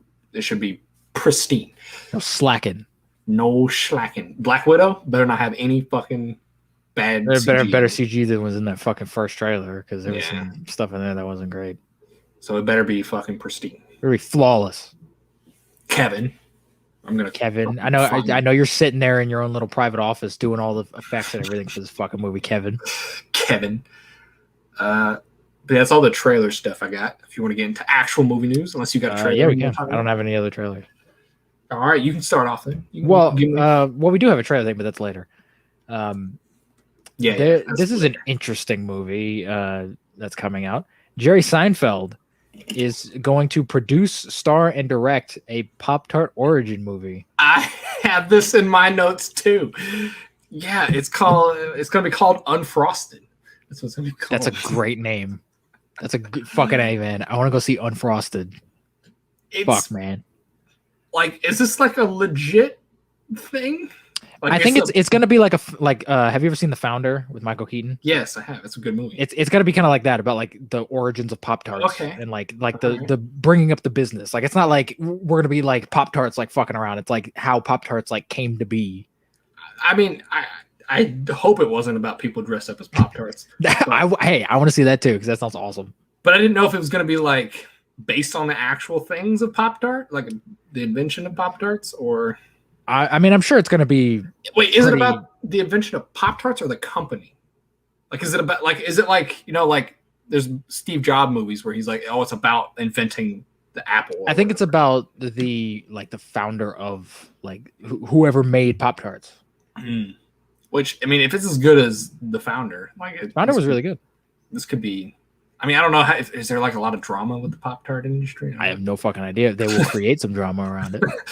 I'm sure there was some other fuck that came along and was like, my Pop-Tart's better. And he's like, fuck you. I'm going to bury you. Fuck your raspberry Pop-Tart. No, fuck Toaster Strudel. Toaster Strudel never had any beef with Pop-Tarts? Doesn't Toaster Strudel own Pop-Tarts? Fuck, man. It probably. I mean, I have no idea. No. Or does Kellogg's own Pop-Tart? I have no idea. I think Kellogg's owns Toaster Strudel. I don't know who the fuck owns Pop-Tarts. Maybe Pop-Tarts just owns Pop-Tarts. Maybe they're just an independent thing because all they make are Pop-Tarts. Maybe there's a crazy whack job like Steve Jobs in charge of Pop-Tarts and we just didn't That would be amazing. I love crazy business people. I love crazy people in general. Steve Jobs was like one of my favorite people ever because he was fucking nuts. So I hope if this movie like is an accurate like thing for the most part, I hope I discover like a new weird like crazy businessman that I can just learn about and be like, this motherfucker's nuts. And I hope Jerry Seinfeld can just nail it, because I hope Jerry Seinfeld can act, because I don't think he's ever like, I've never seen him in like a dramatic role. I mean, he's played himself. Yeah, he's good at playing himself. That's what about the Bee Movie? He's playing a bumblebee. That's not a dramatic role. That's true. I don't think he's ever been in a dramatic role. Like maybe he's branching out. I don't know. Jerry Seinfeld looks old though, so hopefully he's playing an old. He is old, and he's not trying to play CG. Like I mean, we had an entire fucking movie where Robert De Niro played like a fucking 40-year-old. So I mean, anything's possible nowadays. We had an entire movie where Sam Jackson was younger also. So. What movie was that? Captain Marvel. Oh, that's true. Yeah, I totally fucking forgot about that. So yeah, I mean, anything's possible now. I mean, they de-aged Michael Douglas, and he looks like he's 90. So if you can do that, you can do that with anybody. Yeah, you can do that with anybody. And Jerry Seinfeld's got all the money in the world, so he's like, make me look 20, and they'll make him look 20 for the entire movie. Yeah.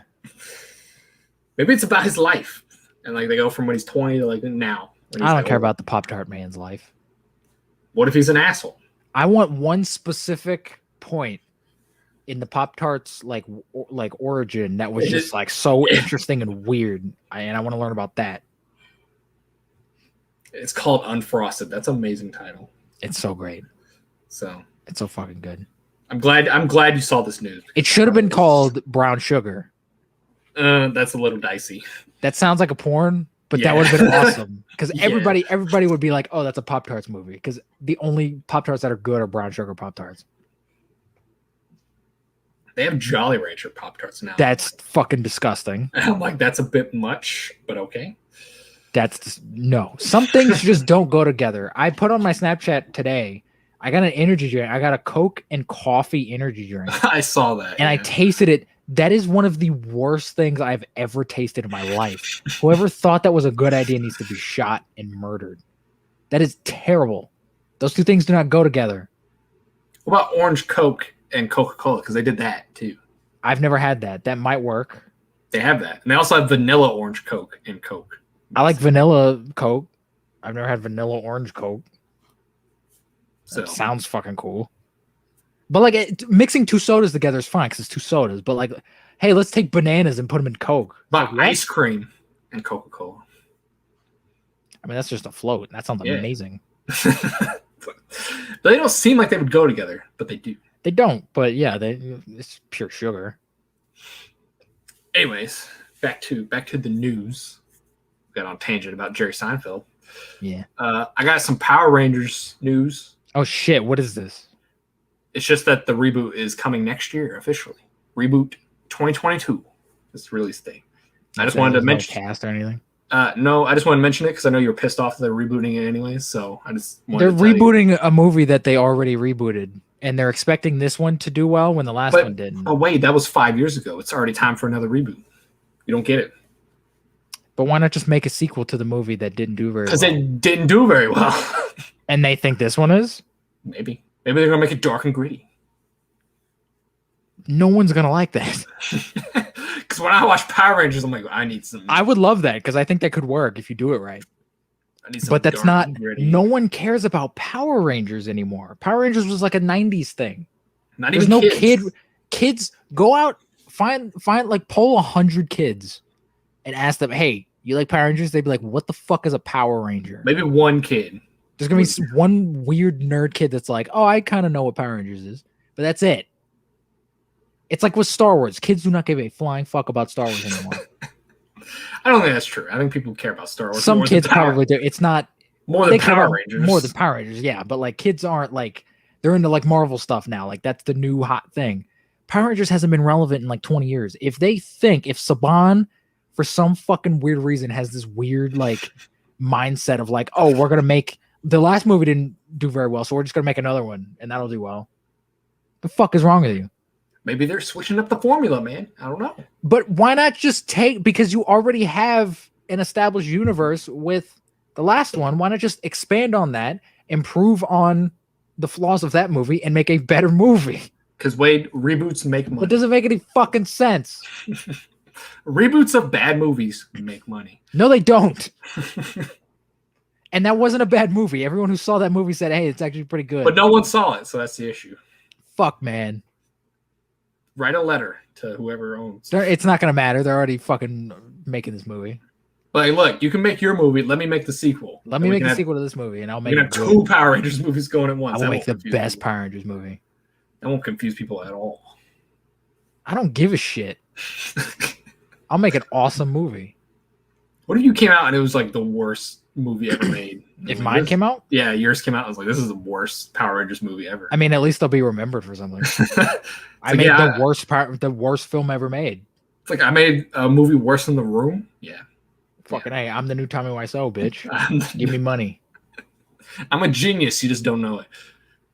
It was intentional. Oh. I get a fake accent. Would you do that? Would you come out and be like, yeah, it was intentional, even if it wasn't?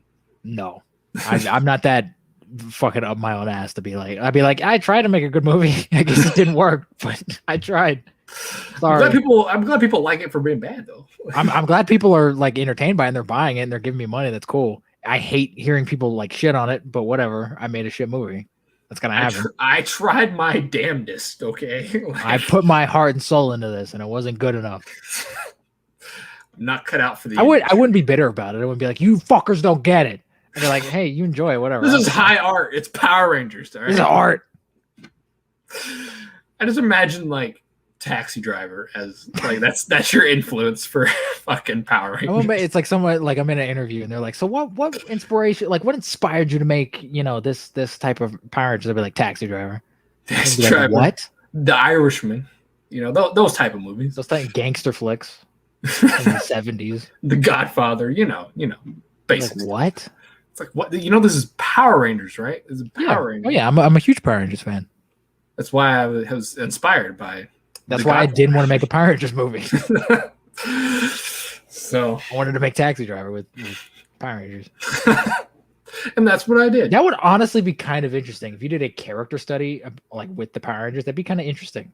Are they like interesting characters though? That's the issue. You could, if you make them interesting characters. I guess, but that's not what I think of when I think of Power Rangers. No, but like, if you make a cool, interesting movie about that, like. I do it about Zordon because Zordon to me is like Batman, where he's just like manipulating these kids into like doing his weird fucking dirty work for him. So like, fuck Zordon. That's true. I feel like you could do that for sure. And Zordon in the 2017 movie, played by Bryan Cranston, is like a literal asshole. Who at every moment in the movie he's like, "Fuck you, you stupid kids!" Like fuck you. So it's like I'd make a movie about him. Imagine getting Bryan Cranston for that role, then just rebooting. He's really good in it. Just rebooting the entire movie. He's fucking really good in it. Well, that they cast him in that as an homage to the original Power Rangers because he was in that. Oh, was he? He voiced a lot of the monsters. I did not on know the Power Rangers show. That was where he got to start. So that's probably the only reason why they got him in there. That's news to me. It's a nice little Easter egg. Bryan Cranston. We got some Harrison Ford news, which you already know about, dog. But we're going to talk about it anyways. Harrison Ford was injured on set of Indiana Jones 5 during a fight scene. And my question is, why the fuck is 80-year-old Harrison Ford doing a fight scene? I like to imagine that like James Mangold, like they had the scene all ready to go and they had the stunt double, and then Harrison Ford just like ran on set and started punching people. He had like a mental breakdown and just like I'm Indiana Jones, and he just starts punching people, and then he throws a shoulder on. He's like, "Fuck!" Like, did he like say like, "Hey, I'm doing this stunt," or was like they were like, "Oh, this stunt is tame enough. He doesn't need a stunt double." I mean, it could be a little bit of both. It could be that sort of authenticity thing with like Tom Cruise, where Tom Cruise is always like, "Oh, I want to be like, I want the audience to know that I'm actually doing this stuff, so it feels authentic." I think maybe Harrison Ford also kind of has that mindset where he's like, I want to do as much as possible, but I don't think he's aware that he's like 89.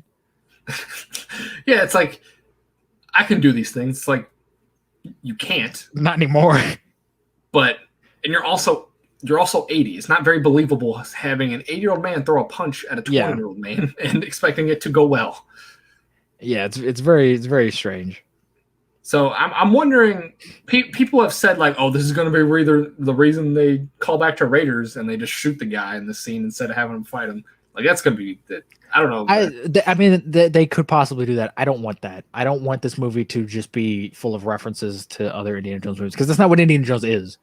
They've never really done that. They did it once. They did it in Temple of Doom, but that was a fun like subversion of that scene where it's like, oh, you've seen him do that once, but now he doesn't have the gun, so he's like, fuck, and he just runs away. Like that's fun. That's a joke. if they do it in this, it's going to be a callback, and it's just going to be the same fucking scene, and I don't want that. They did that with Indiana Jones 4. They called back with the Ark of the Covenant. It was in that was in the movie. Yeah, that was like 2 seconds though. It's still and the Temple of Doom thing, I'm also fine with, because Temple of Doom is a prequel, and that moment in that movie is what made him like, oh, I need to keep my gun on me at all times, so that in Raiders, when that happens, he can just shoot him. So it makes sense, like chronologically, it makes sense. This is just like, all right, we're having a callback to a movie that probably most people in the theater probably haven't seen, because it's an old movie. So it's like, all right, whatever. I think if you're going to see Indiana Jones 5, I'm assuming you've seen Raiders at least. I mean, yeah, I hope so. Like, one of the greatest movies ever made. So there's going to be some fucking asshole who's never seen an Indiana Jones movie watching this shit. He's going to be watching. I don't get it. Why is he old? Why is he wearing a fedora? I mean, hey, I don't know why he's old. It's like you don't get it. You don't understand. It's Indiana Jones, goddammit. It's fucking Indiana Jones, bitch. He's gonna be riding a horse and stuff. Like it's supposed to be like the 70s, isn't it? Yeah, that's fine. People didn't ride horses in the 70s. People still ride horses today, Devin. But not like to get around and stuff. I mean, if he has to go like to the jungle or like some shit, like it's a little bit more effective to ride a horse than a fucking car. He didn't ride a horse in the 4th one, did he? No. Not to my knowledge. He was a boat car. He had a boat car. He did. They'll do more of that. Boat cars. No. Don't do anything that Indiana Jones 4 did. Nothing? Nothing. What if he smacks another man with a shovel? Because that was pretty great, I thought. That'd be fine. I mean, Indy murdering people is fine. He smacked that dude hard with that shovel. Yeah, that fuck died. He didn't die, though. He just ran away. He's got some brain damage then. I think he had brain damage before. Indiana Jones only killed one person in the 4th one, and it was that dumbass who blew the dart at him. Is that the only person he killed? That's the only person he kills in that whole movie. I know. He 100% killed somebody when that. The only one he directly murdered was that guy. He might have like accidentally he accidentally threw a bomb behind him and like it blew some people up without his knowledge or whatever. But like directly, like I'm gonna fucking murder you. When he shot that bazooka at that saw thing, and that saw thing mowed down all those cars, I think he killed some people in that situation. Yeah, it's possible. He shot a bazooka. I'm sure those people are dead. He shot a bazooka, but at the same time, it's the Indiana Jones universe, and like nothing. There's no logic. He punched that old Russian guy so hard that he fell into the ants, and the ants ate him. So like, yeah, but see, that's what I'm talking about. That's like an indirect. He didn't kill him; the ants killed him. But if he didn't punch him, but he died. Yeah, but that's like indirectly. That's like how people justify Batman killing, where it's like, well, he didn't directly kill him. So no, you just beat him to a pulp and left him on the street, and then he got ran over. That turned him into a vegetable. Yeah, it's like that's what killed him, getting run over. But he wouldn't have been there if you didn't beat him to a pulp, Batman. But I didn't kill him. But I didn't kill him. That guy did. He ran him over. I might have made him brain dead, but I didn't kill him. He was still alive when I left him there. He was still alive. I didn't kill him. My conscience is clean. I have faith that James Mangold can make a great Indy 5, though. I have faith in James Mangold also, but speaking of Indy 5, did you see the weird like Twitter fight James Mangold was having with some random dude? No. About Indiana Jones 5? No. So I have the tweets. I'm gonna start with what the first person said. All right. He said, to anyone thinking Indiana Jones 5 might be good, just let me point out, Steven Spielberg is not directing, Kathleen Kennedy is producing, Harrison Ford is 78 years old, it's written by Jonathan Kasdan, who wrote Solo. And then from that, James Mangold responds, thanks, Matt. Keep making the world a better place, crapping on things in the first week of production from your basement. Never seen a script by John. Nothing against him, just reality. Buttersworth and I started from a blank page. 1 through 3 are roughly talented and all at my side. And then someone else tweeted out, Holly weird people forget who the customers are. And then James Mangold responds, when customers hate your product before you make it, are they customers? And it's like, yes, James Mangold, they're going to buy a ticket. They're still your fucking customers, you weirdo. This is a stupid argument. It's very dumb. But it's the whole thing. This reminds me a lot of when Girl Busters came out, and like they fucking, if you were a man who went to go see that movie and didn't like it, they were quick to just be like, oh, you live with your mother and you live in her basement and like you're a dork and like blah blah blah.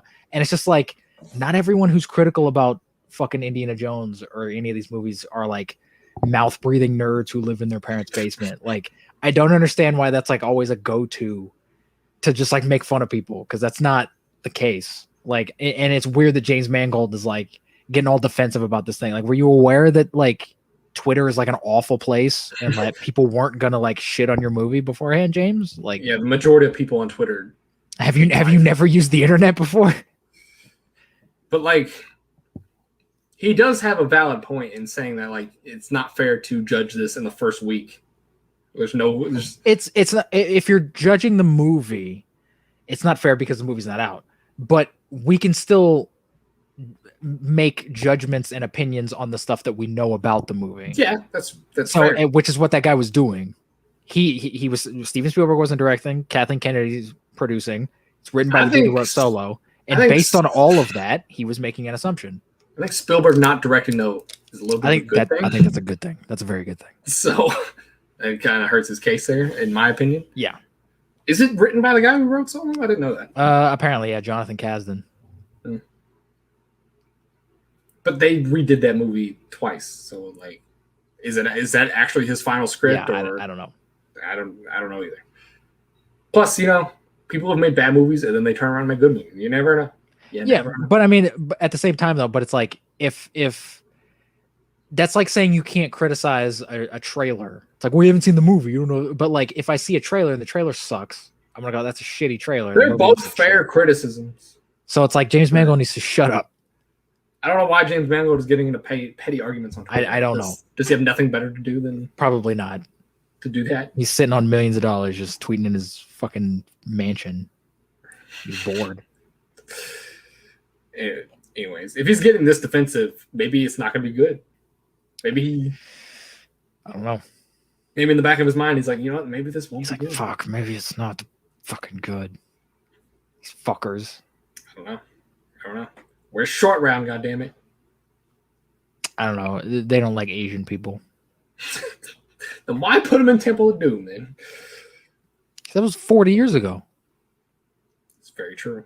It was 40 years ago. We don't care about it. Because what is Short Round? Is he Chinese or Japanese or Korean? I think they said he was Korean, didn't they? If he's Korean, that makes total fucking sense why they didn't put him in the movie. Because if he was Chinese, they'd be like, fuck, we gotta put him in here to please all the Chinese people. Chinese people do not like anyone who isn't Chinese. I don't quote me on that. I think they said he was Korean in the movie. I don't remember what they say he is. Because I remember Indiana Jones saying like, oh, I was in this place when I met him. And he was trying to pick my pocket, but I don't remember what he says. I don't remember. It's very possible he's Korean. I don't know. I got some Spielberg news to roll right into this. That Jew Spielberg. We were talking about this earlier. You said don't go and redo Jurassic Park and redo. See, we doing Jurassic Park? No, but Universal approached Spielberg and asked about a Jaws reboot. Oh, I heard about this, and apparently he said, "Fuck that." Yeah, Spielberg was like, "No, yeah." That ain't happening. So Steven Spielberg has a little bit of sanity left in his head. Yes, he does. He's like, "No, that's a terrible fucking idea. Don't do that." The fact that Universal even thought that was a good idea is like Universal, because these studios don't care about movies; they care about making money, and they know that Jaws is like a popular thing, and people know the name, so they're just like, "Oh, let's just make another shark movie. Who gives a shit?" They don't care about the quality of the film. They don't give a shit. You can make a Jaws 5. I don't give a shit. Don't reboot Jaws though. No, don't make another Jaws movie at all. You shouldn't. But if you're like, I have to make a Jaws movie, make a Jaws 5. Don't. A modern Jaws movie would be fucking terrible. It would be. It'd be really bad. It'd be so woke. And it would be like, it would have like, oh, well, we can't kill the shark because it's mean to kill sharks because sharks have, sharks' lives matters too. Also, the shark would be CG. And the shark would look like piss. Wouldn't look good. And then like, instead of Roy Scheider, Richard Dreyfuss, and Quint on the boat, it'd be like a transgender black lady, like an Asian girl, and then like a dumb old white boy who doesn't get it, and blah blah blah, and they're constantly making fun of him. It literally just beat the Meg. Well, no, the Meg's fun. This would not be fun because they'd be taking it seriously. Be like, they'd be trying to take it seriously. Look at this. And be like, this is dumb nonsense. What if they did? What if they brought back the animatronics and stuff? Though, would you? That'd be awesome. They would never do that. But if they did, if they were rebooting, I would love that. Would you be all right with that? I wouldn't be okay with the movie, but I'd be okay with that. I'd be like, fuck man, that sounds awesome. Because you got to think of all the perfect things that happen in Jaws, and you're like, you can't just recreate that. That's not the build up, the score, and also like the stuff. And this is I've talked about this before, where it's the limitations of what filmmakers could do back then are what made a lot of these movies great. Now we can do anything. And I can just imagine a CG Jaws movie where they got fucking Jaws like jumping over a boat and doing all this like shit, and he's eating the boat and he's doing all this fucking thing. It's like when they made their first Jaws, it was like, we have an animatronic. This thing's gonna break in 2 days, so we have like a day that we can fucking use it. We have to shoot around it because it looks like an animatronic, and like most of the movie's about character, so let's just like hold off on doing that for most of it. Like part of what makes old movies great is the limitation that they couldn't do everything, and that's what sparks creativity. Now it's just like, fuck it, let's do anything. I remember I think it was an interview or like a behind the scenes things for Jaws, but Spielberg was like, I wanted the shark in there more. Oh yeah, I'm sure he would have wanted a hell of a lot more.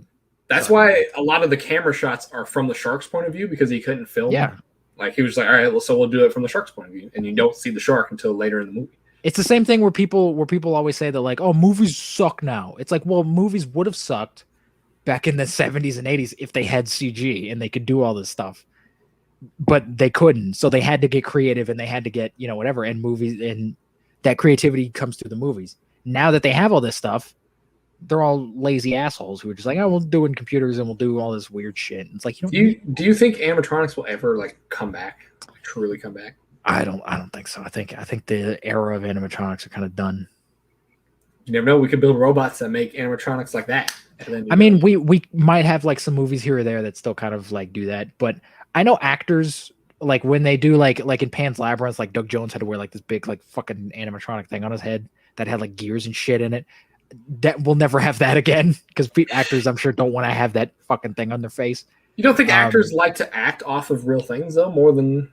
No, I'm sure they like to act off of real things, but they'd put him in a costume and then they just CG the rest of it.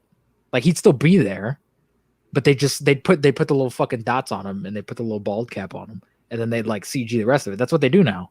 But like for something like a shark, you're not going to have a person in place. You're going to have a tennis ball or whatever. Be like, all right, here's your eyesight. Well, a shark, they might have, that might be all CG. That might be like, here's a tennis ball, react. And you don't think they would do better with an animatronic? They would.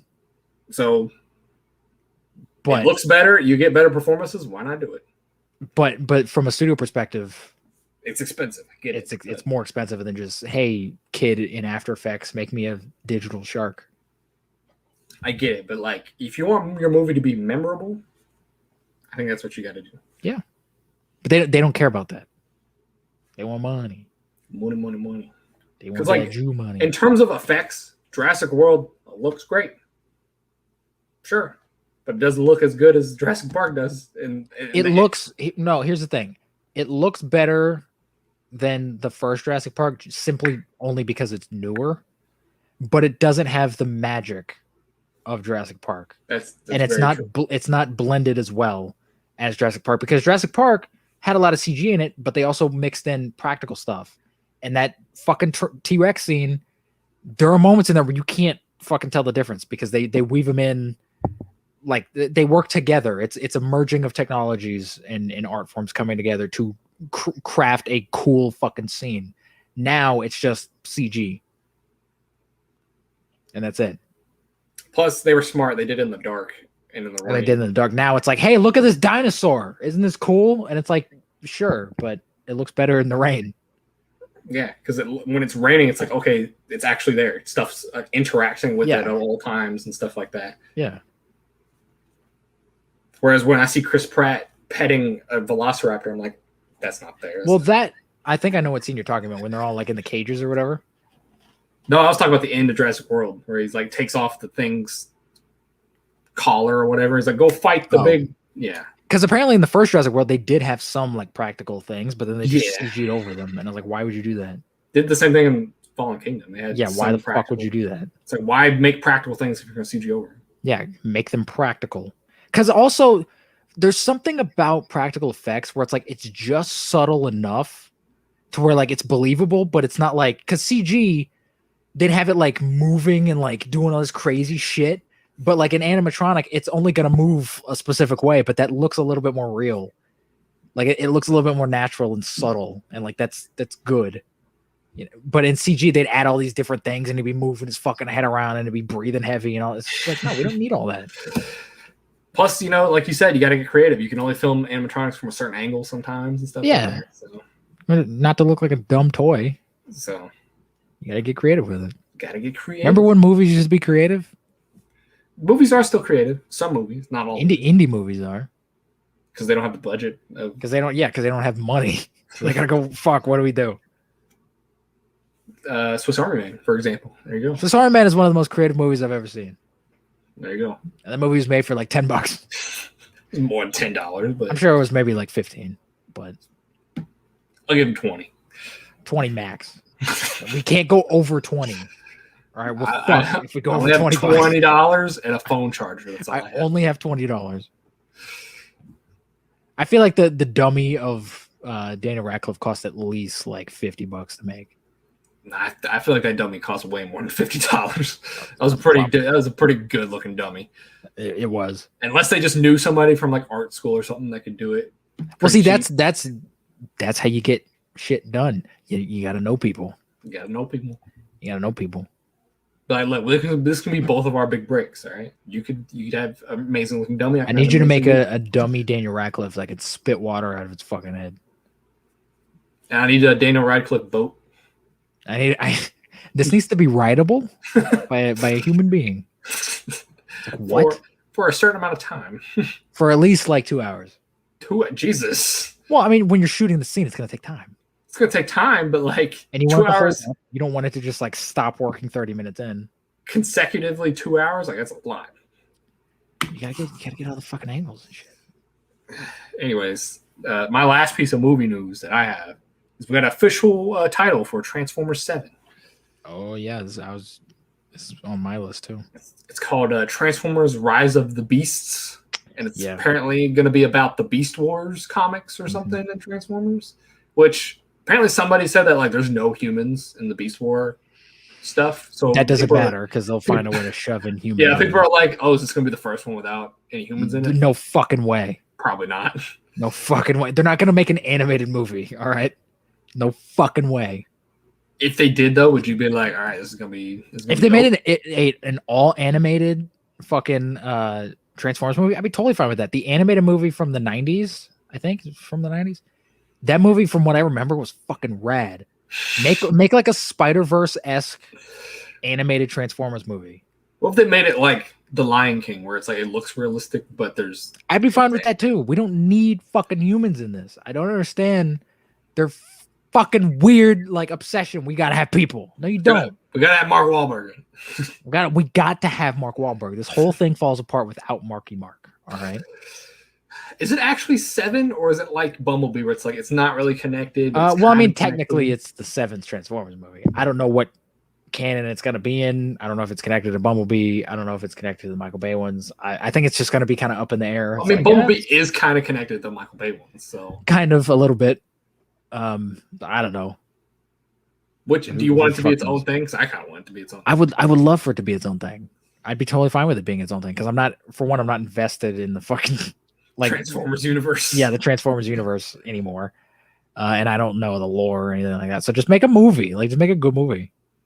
And the director apparently is Stephen Caple Jr., who did Creed 2. Notably, he's also not Michael Bay. And he's not Michael Bay, which is good because the guy who directed Bumblebee was also not Michael Bay, and Bumblebee was fun. Also, it sounds like this guy has some experience with hand-to-hand fighting, which is a lot of Transformers stuff. So he does. Hopefully, he'll actually make the movie about the fucking Transformers. Right. I think what's his name is going to be coming back as Optimus Prime again. So Peter Cullen? yeah, Peter Cullen. Fucking A, man. He wasn't in that new Netflix Transformers animated show, and that pissed me off because I was like, he's always been Optimus Prime in everything ever. Why isn't he in the show? Well, it's not confirmed that he's like it's not confirmed that he says he wants to come back, but they're like, look, we're going to offer it to him because he's Optimus Prime. So he better fucking come back. So like, we're not going to get somebody else unless he says no. That's the only reason that they would not do it. They can go with Liam Neeson. I thought Liam Neeson was a Transformer in one of those movies. Probably at some point. He was supposed to be. They were going to get him as Optimus Prime in the first Transformers movie. And then they're like, nah, that's a stupid idea. And then they were like, yeah, why not just get the dude who voiced Optimus Prime? Right. Like, he has an amazing voice anyways. Yeah. Doesn't Agent Smith or something, doesn't he voice Megatron? Oh yeah, Hugo Weaving was Megatron. Yeah. Hugo Weaving's awesome. For only the first movie though, isn't he? Didn't come back. No, he did. I think he was Megatron up until the fourth one. I don't think he voiced Galvatron. Good. I'm sure. I'm glad he got out of that franchise. But I think he did. I think he was Megatron for all three of them. For the LaBouffe trilogy. The LaBouffe. I just hope this movie's more like Bumblebee because I thought Bumblebee was great.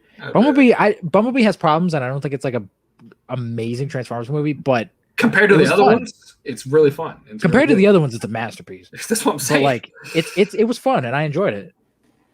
It is really so fun. As long as it's even a little bit remotely like that, fine, cool. I mean, maybe what if it's all on Cybertron? That'd be awesome. Because the start of Bumblebee was that way, and it was awesome. Why not just fucking make a Cybertron movie? Nah, there's no humans there. Can't do that. We don't need humans. We got to put that kid from Pokemon in it. He's gonna be in it. Fucking Justice Smith. Yeah, he's gonna be Justice Smith's ass away from this fucking franchise because he's not gonna do anything because he didn't do anything in Detective Pikachu. He's just gonna be there. It's like, why are you here? To scream. Sure. That's what he did in Jurassic World. Yeah. So, anyways, that's all my movie news. If you got anything else, I have a couple more bits of movie news. Do you remember Polly Pocket? I have no idea what the fuck. In the slightest, it was like a girl's toy in like the early 2000s. No, I don't know. It was kind of like a knockoff Barbie. They're making a Polly Pocket movie. That sounds like a Hot Pocket movie. And is it about food? Why would it be? No, it's a toy. She could eat food. I mean, I'm sure she'll eat food in the movie at some point because she's a person. But like, it's a toy. It's like that Barbie movie that they were talking about making. I was gonna say, so they're just making the Barbie movie that they wanted to make. Sort of, yeah. They're trying to make their knockoff Barbie movie. Maybe they lost the rights to Barbie and like, fuck, now we got to do this. Like, fuck, what other movie? They made a Bratz movie. They did, and no one saw it. I just remember seeing trailers for it. I totally forgot that they did until you just mentioned it. Yeah, no one saw that fucking movie. All I remember are the trailers, and I was like, why is this a thing? Yeah, I don't know. Because that movie's based on girls' toys. There shouldn't be movies based on toys. They rarely work, in my opinion. But like, what would a Barbie movie be about? It's like, oh, they're just, hey, I'm Barbie. I drive around with Ken. I mean, if it was like that Disney Channel original movie starring Tyra Banks and Lindsay Lohan, where what was it, fucking Life Size or whatever, where she's like a mannequin and she comes to life, and like her and Lindsay Lohan go on like goofy adventures. If it's like that could be fun, I guess. But what if it's just like a rom-com starring Barbie? Fuck that. That's what I imagine it would be. Fuck that. Fuck that. I don't know that. I don't know anything about Polly Pockets. What is she? Is she interesting? I don't know, Devin. Does she have amazing pockets? She better. It's possible. She got overall. I know she like has a car, maybe. So does Barbie. And she's like pink or whatever. But like, so does Barbie. It's not interesting. It's the same. What makes her different from Barbie? She's shorter. I don't know. She's got pockets. She's got pockets. Her name's Polly, not Barbie. It's the only difference. Even the names are kind of similar. Barbie, Polly, like they're kind of similar a little bit. I don't know. I just imagine a farmer named Polly Pockets. That's what I imagine. Polly Pockets. She's got like big overalls and big pockets everywhere. That does sound like a farmer. I'm just saying. My name's Polly Pockets. How you doing? Polly Pockets. I ate Hot Pockets. That's it. Nothing else. Fuck. I have Polly Pockets, who loves Hot Pockets. I don't know if this was from a movie or a show, but there was a guy, he was trying to sell a pocket that cooks stuff. And she cooks her Hot Pockets. I think I know what the fuck you're talking about. Wasn't that what is that? I don't know, but I remember it vividly. God damn it. I think I know what the hell you're talking about. Wasn't that Drake and Josh or something? I was gonna say that was Drake and Josh, but I'm thinking of the Gary Coleman grill from Drake and Josh. I don't think that wasn't Drake and Josh. It might have still been in that show though. I know what the fuck. Like, that's gonna bug me now. I can totally see Crazy Steve just being like, "You want a hot dog?" And he's like, "I got cooking pockets or something." I don't know.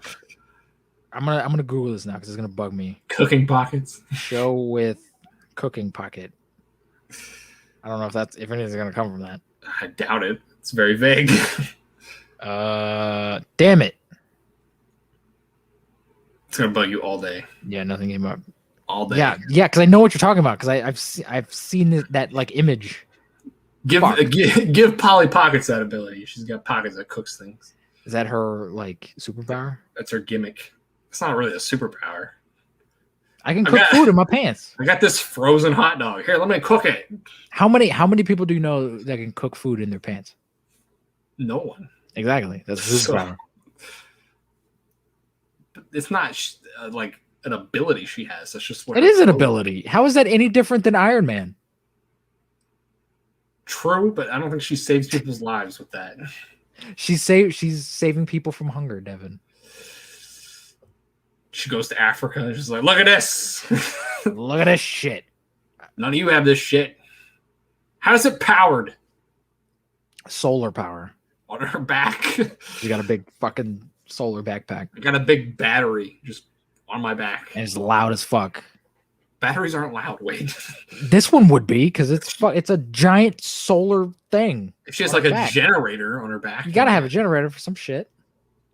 I got a grill in my pocket. I got a grill. Anyways, move on. What else are we talking about here? John Wick 4 adds Hiroyuki Sanada. I heard about this. Who will probably be in the movie for like 5 minutes, and he'll probably be a samurai because that's all he fucking plays ever. And he'll die. And he'll die because that's all he ever does in every fucking movie. He'll die from the Ip Man. That's not him. That's Donnie Yen. That's what I'm saying. He'll die from Ip Man. Oh, possible. Get his very possible.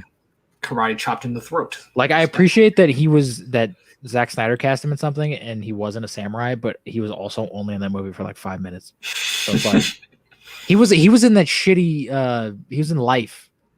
But I think he was like the first person to die in that movie. No, Ryan Reynolds was the first one to die. So he must have been the second. Because I remember he died pretty early on. I was like, fuck you.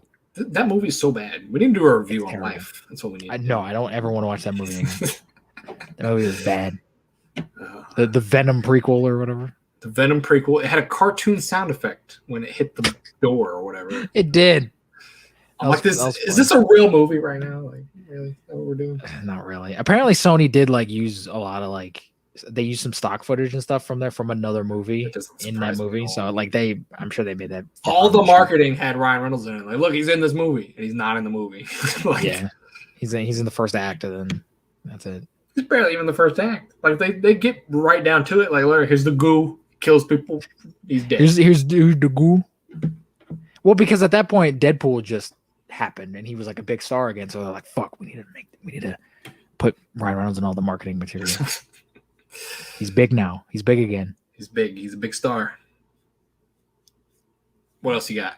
That's all the movie news. It's all the movie news. Shit, no. I got some Star Wars news. You want to talk about shit? I don't want to, but we have to. I left this in here because I know it might piss you off. So fucking hell. It seems like every time you have Star Wars news, you're always like, "This is gonna piss you off," and it usually does. Because it's funny when you get pissed off at things. So I like to bring it up. I have high blood pressure. That's great. You'll die quicker. So here we go. I mean, yeah. It's about the Andor show. Your favorite. Fuck this noise. We got a possible runtime for the Andor show. 15 minutes. 10 hours. 12 50-minute episodes. We're getting 12. Hold on. Of Andor. Why? Why is this 12 episodes? This isn't confirmed. This is a possibility. What the fuck is this show? I don't know. 10 hours. 10 goddamn hours. We don't need that. The whispering Mexican or whatever he is. We don't need that. This is too much. There's no way this show is this interesting. Mandalorian's only, what, 8? I think. Something like that. We need 2 more episodes of Andor. He's so fucking interesting. He needs 2 extra episodes. That's nuts to me. I can't even imagine sitting down for an hour and watching one episode. Unless there's like some bonkers crap and has nothing to do with Andor. He just happens to be the guy we're following. No, there's not. It's not this. There's Don't no make way it about him then. There's no way it's this interesting. There's no way, especially without K2SO. Like there's not. No. No, I think they're playing on the race card where they're just like, hey, how many Hispanic characters do we have in the Star Wars universe? 1. Fuck. All right, let's give him a show. Even then, you don't need 12 episodes. It's ridiculous. I don't know. 10 hours. There's going to be more with him than there was ever with, like, I don't know, the prequels. Yeah. The prequel, unless you count Clone Wars, I guess. The prequels, there's less of the prequels than there is of this show. if this is the true runtime. Which is nuts. It's freaking nuts to me. I don't know. They really want you to give a shit about Cassian Andor. I could have seen maybe the Book of Boba Fett having this kind of thing. The character that we know dies. Yeah. So there's going to be no tension in the show, and we're not going to care. What if this show literally just leads up right up to Rogue One? That's probably where it's going to end. Probably, yeah. But Right when he's in that alley with that dude. Yep. Right before he murders that guy. Yeah, he's kind of a bad guy in that situation. Oh yeah, definitely. He just murders a dude. He's like, "Hey, come jump this fence with me." He's like, "I can't. I got a bum arm." He's like, "All right," and he shoots him in the back. Right, fuck, dude. It's like you just gave me vital information, but I'm going to shoot you anyways. Yeah, what the fuck, dude? They never play on that ever in the rest of the movie. I'm like, oh, maybe he's kind of a bad. They kind of do. When Jen comes up and he's like, "Look, I've been like doing this shit my whole life, and I've done shit that is questionable and blah blah blah, but it's all of it's for the cause and blah blah blah." And it's like, all right, sure, but like, you're still technically the good guys. Like, he's still kind of a dick. So, oh, he is a dick. I'm not denying he's not a dick. He's a dick. That's all my Star Wars news. That was the only. There was a lot of news, but it's all about the Bad Batch, and I don't know anything about the Bad Batch. Nah, I don't give a shit about the Bad Batch. So apparently, Cad Bane showed up in the Bad Batch. That's what it was, and I'm just like, okay. I was like, all right, I like Cad Bane, but I'm not gonna watch the Bad Batch. I was just like, were people expecting him to be dead? Like he's not a Jedi. Why would he be dead? Yeah, he didn't die in Clone Wars, so yes, I don't know. It's every time a Star Wars character shows up in anything, everyone's like, "Oh my god, I can't believe a Star Wars character's in a Star Wars thing! Holy shit! Holy shit!" I know a lot of people were like, "Oh, maybe he's gonna meet Boba Fett." I'm like, "That's weird." Who gives a shit? Right? They're both bounty hunters. Like in live action. I don't know about live action. I don't want that. He's gonna look like Lord Voldemort. Cad Bane is a dope character, honestly. He's great, and he was one of my favorite characters in Clone Wars. And you don't need to do anything else with him. Leave him the fuck alone. So, yeah, that's dumb. You ready to get into the Marvel news, or Marvel? We have one trailer we got to talk about. Which, before you get into this, I'm going to put a spoiler warning up for people if they haven't seen it, because this pissed me off when I saw it. Because at first I was angry at you for a little bit, but then I went on Instagram like immediately after, and everyone was talking about it. So it's like I would have figured this out. I would have found. I knew you were going to. I waited until I saw it on social media. I was like, all right, Wade's going to see this. Yeah, I've been seeing it everywhere since. So it's like it's not your fault. It's everyone's fucking fault, I guess. But so spoilers, if you don't want to hear us talk about something in Shang-Chi, if you actually give a shit about, and you've somehow not seen it on social media, and you have it, and you don't have a computer at all. Yeah, so I don't know how you're listening to this. We got a new Shang-Chi trailer, which wasn't planning on watching anyway. I'm not gonna talk about the spoiler thing. I'm gonna talk about the trailer first, because this trailer is actually pretty freaking dope. I saw a couple images of the trailer, and I was like, that some of the shots look dope, but I didn't see the trailer. Visually, this movie looks like a goddamn masterpiece compared to the rest of the MCU. Like visually, it looks great. It looks awesome. It looks amazing. Also, I guess I won't say this because you haven't seen the trailer and you may not have seen this on social media. But there's spoiler anything. I'm not going to. But there's some scenes I'm like, damn. Like if that's where we're going with this is fucking dope right here. There's a lot of cool fighting in this. There's a lot of weird mystical things going on in this, and I'm just like, I don't know what's going on. Fights. That's awesome. But I guess the thing everybody's talking about is the end, the after title scene, whatever it's called. Oh, that fucking thing that all these trailers do now, where they show that they have the title, and then it just continues playing, and then they have like after credit scenes for trailers now. Stop. That's what this was. This is where this came up on the trailer. Fucking Jesus Christ. But it was a scene of the tournament because this hold on, spoilers for the Shang-Chi trailer, I guess. The movie is about a tournament, and this was a scene from the tournament. Could this possibly be a better Mortal Kombat movie? 100%. I think this will be better than Mortal Kombat. I mean, I'm not going to outright say it's going to be better because I can't guarantee. I hope it is. This movie could be Mortal Kombat. I don't know.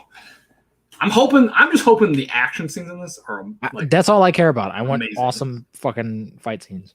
But the scene at the stinger at the end was we saw a little scene from one of the tournament fights, and it's Abomination fighting a sorcerer that a lot of people are saying is Wong. Yeah, everyone's saying it's Wong, and apparently it is. I don't know. We didn't see his face, so I don't know if he looks very much like Wong, though.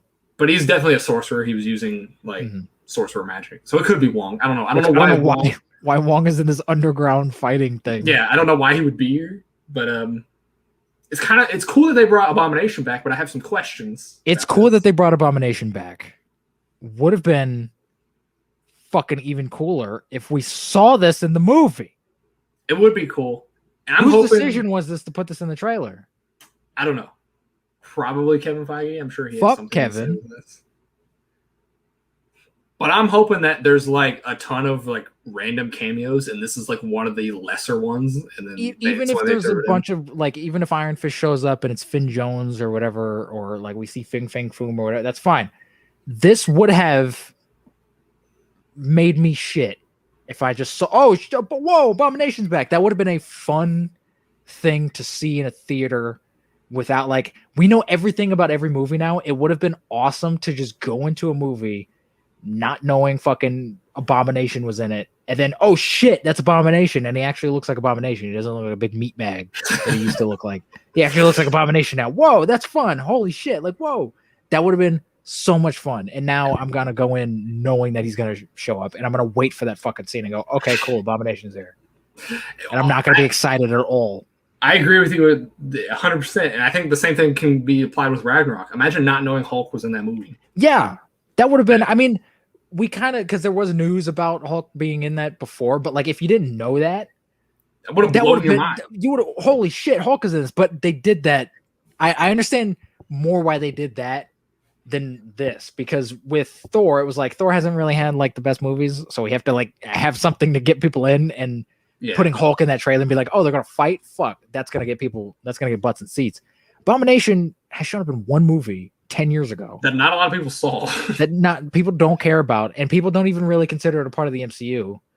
And I don't think like newcomers aren't gonna that's not a thing to draw in newcomers. Oh, there's some fish fuck looking dude fighting some Asian guy in a ring. Okay, so yeah, and then older fan, like people who are already like fans of the MCU, they were gonna go see it anyway. Yeah, so I was like, who is this for?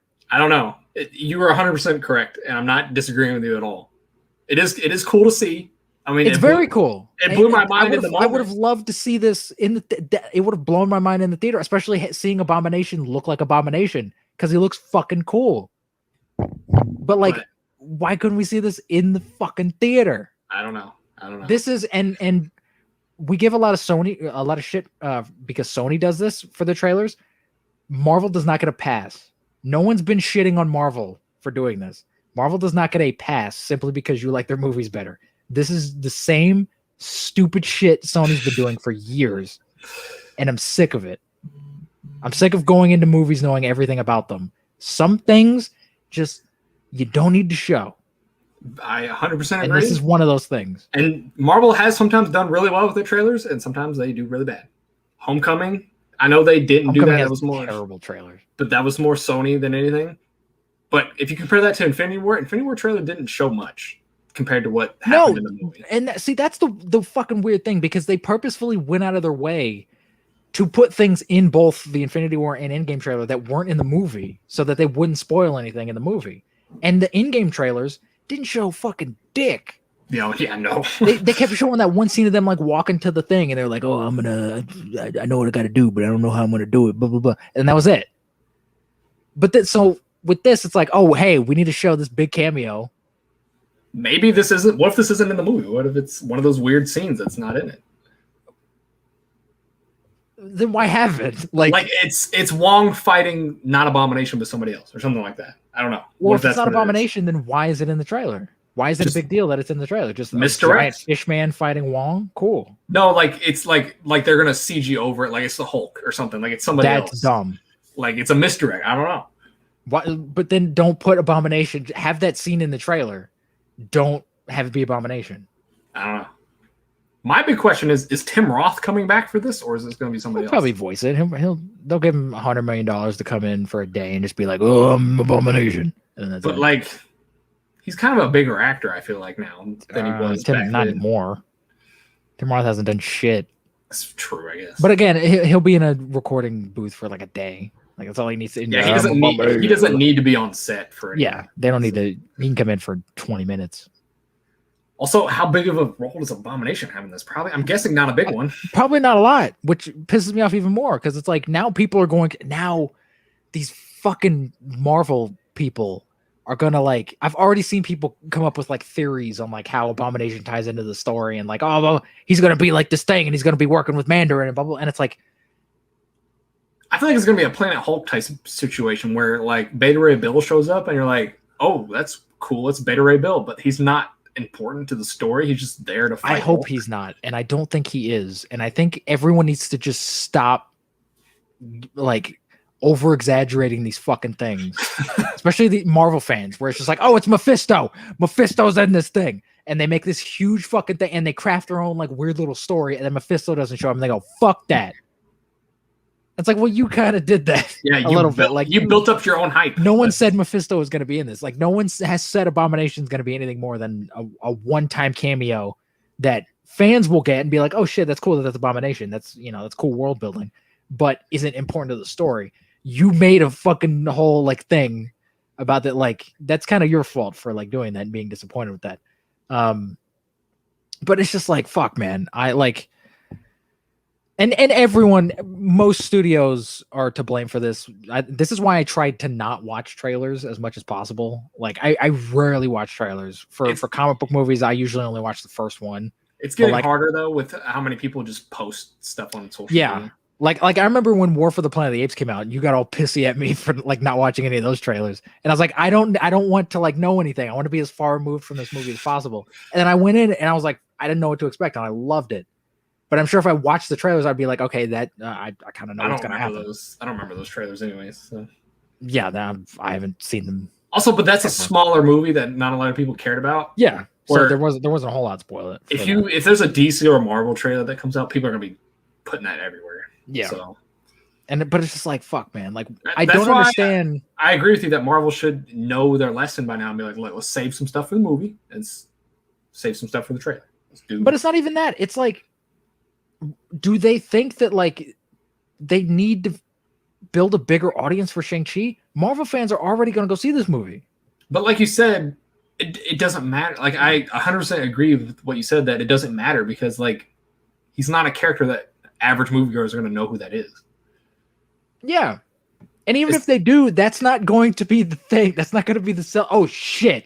I wasn't into this movie before. Abomination's in it. Fuck. It'd be different if it was like Iron Man or something. It'd be if fucking RDJ just strutted in and was like, "Yo, $20 for Wong," and like he's like putting bets. You'd be like, "Whoa, that's a big fucking like." I can understand like that because it's like, "Fuck, we want butts and seats." That's gonna get butts and seats. This is a fucking character that showed up in a movie 10 years ago and hasn't been. It was like a shit character and hasn't been seen since. Hasn't been acknowledged. Like. It's just a fun cameo. So it's like, who is this for? I don't know.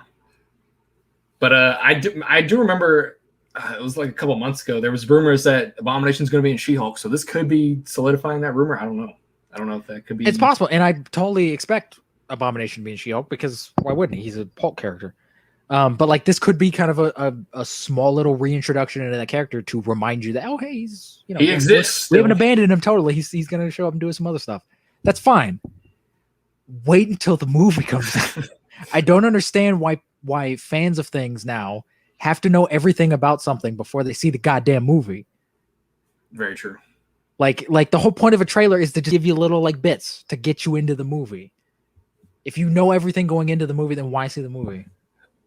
Very true. But putting all that aside, I'm glad that they updated his look because he looks so much better. He still has like the weird bones and shit. Yeah. From the classic, but he's got the ears and he looks a lot better. I think he's like blue now. He looks kind of blue. I don't think he's blue, but that could have been just he looked blue to me. That could have been the tint of the light in that scene or something. I don't know. He doesn't look like a big meat bag anymore. I was not expecting him to fully redesign his body because his body does look kind of gross in Incredible Hulk, and I knew they were going to probably keep that. But I'm glad they put like his ears and stuff. They made him more likable looking, at least. Yeah, he looks more like he fucking should. I don't know why they made him look like a big like meat man. Yeah, in Incredible Hulk. It's so weird. Do you think he's going to have those like weird elbow bones or whatever?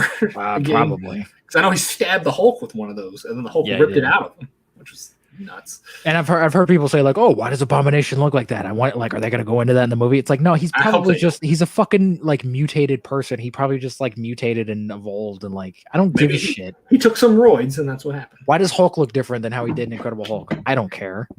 Yeah, I hope they just don't acknowledge it. They don't have to. It's like, fine. Look, this is what it looks like. This is what he looks like now. Cool. I don't care. Plus, not everything needs to be explained. All right. Plus, like you said, not a lot of people know who that is, so they're not going to care anyways. So yeah, they're not going to give a shit. They're going to go, "Oh, cool. Who's this fucking guy?" Who kind of looks like the Hulk, but kind of doesn't. Who looks like a big green fish Hulk? Fish Hulk. So it was a cool thing to see in the trailer. Would have been even cooler to see in the theater, but who cares? I guess too late now.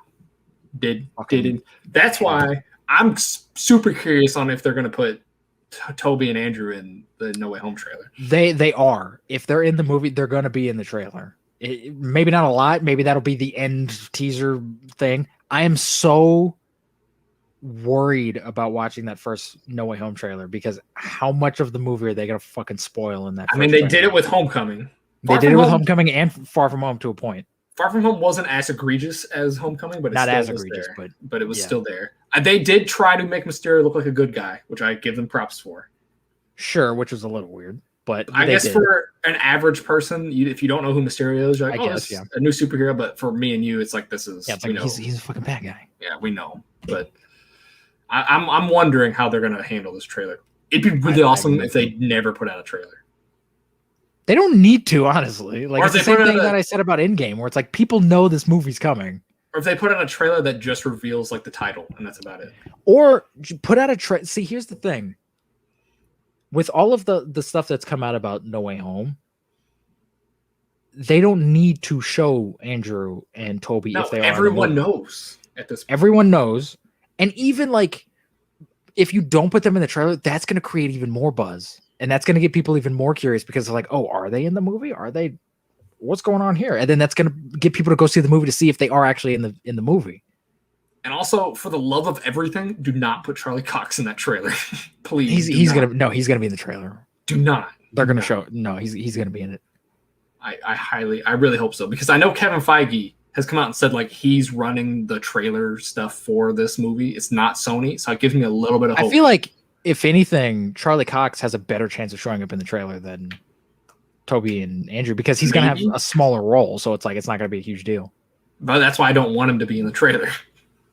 I want to see his. I don't want him in the trailer. But I don't want to know where he shows up in the movie. I just want him to show up and be like, "Holy shit, there he is." Yeah, that'd be fun. Movies aren't fun anymore. Even though we know he's most likely in the movie, he is. No, he's not. Most likely, he's in the movie. He's confirmed. They could cut him. They could. That'd be a huge fucking mistake. They could. Do not cut Charlie Cox. But I would just be awesome for him. Just be like, I'm here, and then just be like, holy shit, there he is. There he is. It's me. I knew he was here, but there he is.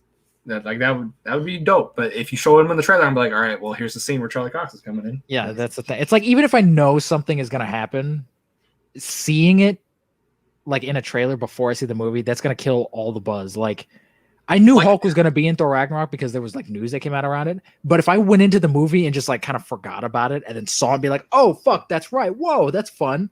But then I saw it in the trailer and I was like, all right, well now I know he's in here. That's what happened with my dad. He didn't watch any of the Ragnarok trailers, and then he kind of knew that Hulk was going to be in it. But then when he showed up, he was like, "Oh my god, I totally forgot Hulk was in this movie." And yeah, and that's a fun feeling. We're like, "Oh shit, that's right. Whoa, that's fun." Yeah, we can't have that anymore. That's why I feel like I don't feel bad, but I feel like the people who watch the MCU after the MCU is over with, they're going to enjoy it a lot more with all the weird cameos and stuff that just pop up. Yeah, because they're not going to watch the trailers for them. They're not going to watch the trailer. They're going to go into Ragnarok thinking, "Oh, this is another dumb Thor movie," and then like, "Oh shit." Well, I mean, they might, if they like are on the internet, they might have the whole fucking movie spoiled for them at that point. But if they don't, then yeah, they'd have a great time. Still, like 100, like 50 years from now or whatever, like you never know.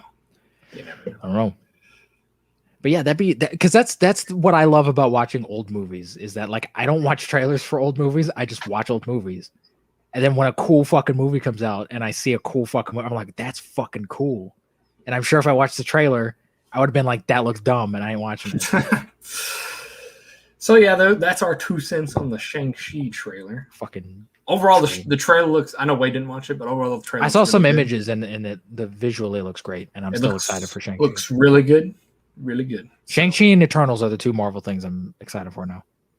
Dylan is not very excited about Eternals, and I'm like, I don't give a flying fuck what Dylan cares about. I was like, look, the trailer was supposed to be vague. They said it was supposed to be vague.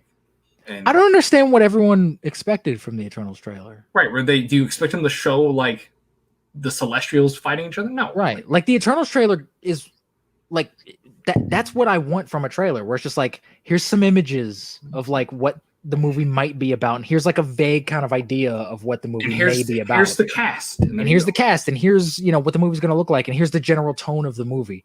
I don't need to see the Eternals in action in the trailer because I'm gonna see that in the movie. Right. I don't know. But again, that's why people didn't like it, was because they don't know what the movie is. And it's like, that's good, but I think that's the point. I think you're supposed to it's supposed to be like a show where it's like you're going into it like, oh, what's gonna happen? Like, yeah. That's fun. That's part of the fun of watching movies. That's what makes most of these shows so good, is that the mystery of like, oh, what's happening? What's going on? That's what made WandaVision. That everyone watching WandaVision, they were just like, hey, here's the thing that happened. What's gonna happen? Like, they were setting up a mystery, and you didn't know. If they just said, hey, here's everything that's gonna happen, you're like, all right, well, fuck you. Right, I already saw the end. I already know. Yeah. Anyways, moving on to other news. I got some Black Panther news. Oh shit. Which I don't think this will make you mad. I think this will make you happy. I would assume. I don't. Is Chadwick Boseman alive? No. I wish. Fuck. I wish to that news. We got confirmation that there will only be one Black Panther in the movie. There was some weird report going around that there was going to be multiple Black Panthers. No, there's only one, and they actually start shooting in a couple weeks. So, holy shit! Yeah, we're gonna have this movie spoiled. You think so? Yeah. The moment someone gets their hands on a set photo, we're gonna find out who Black Panther is in the movie. What if they keep them under wraps, like literally under a blanket? I mean, they could try. WandaVision got leaked by like an outside source. So like, yeah, they got leaked. People are going to try their fucking hardest to get leaks of this and to put make articles and news stories about this as much as possible.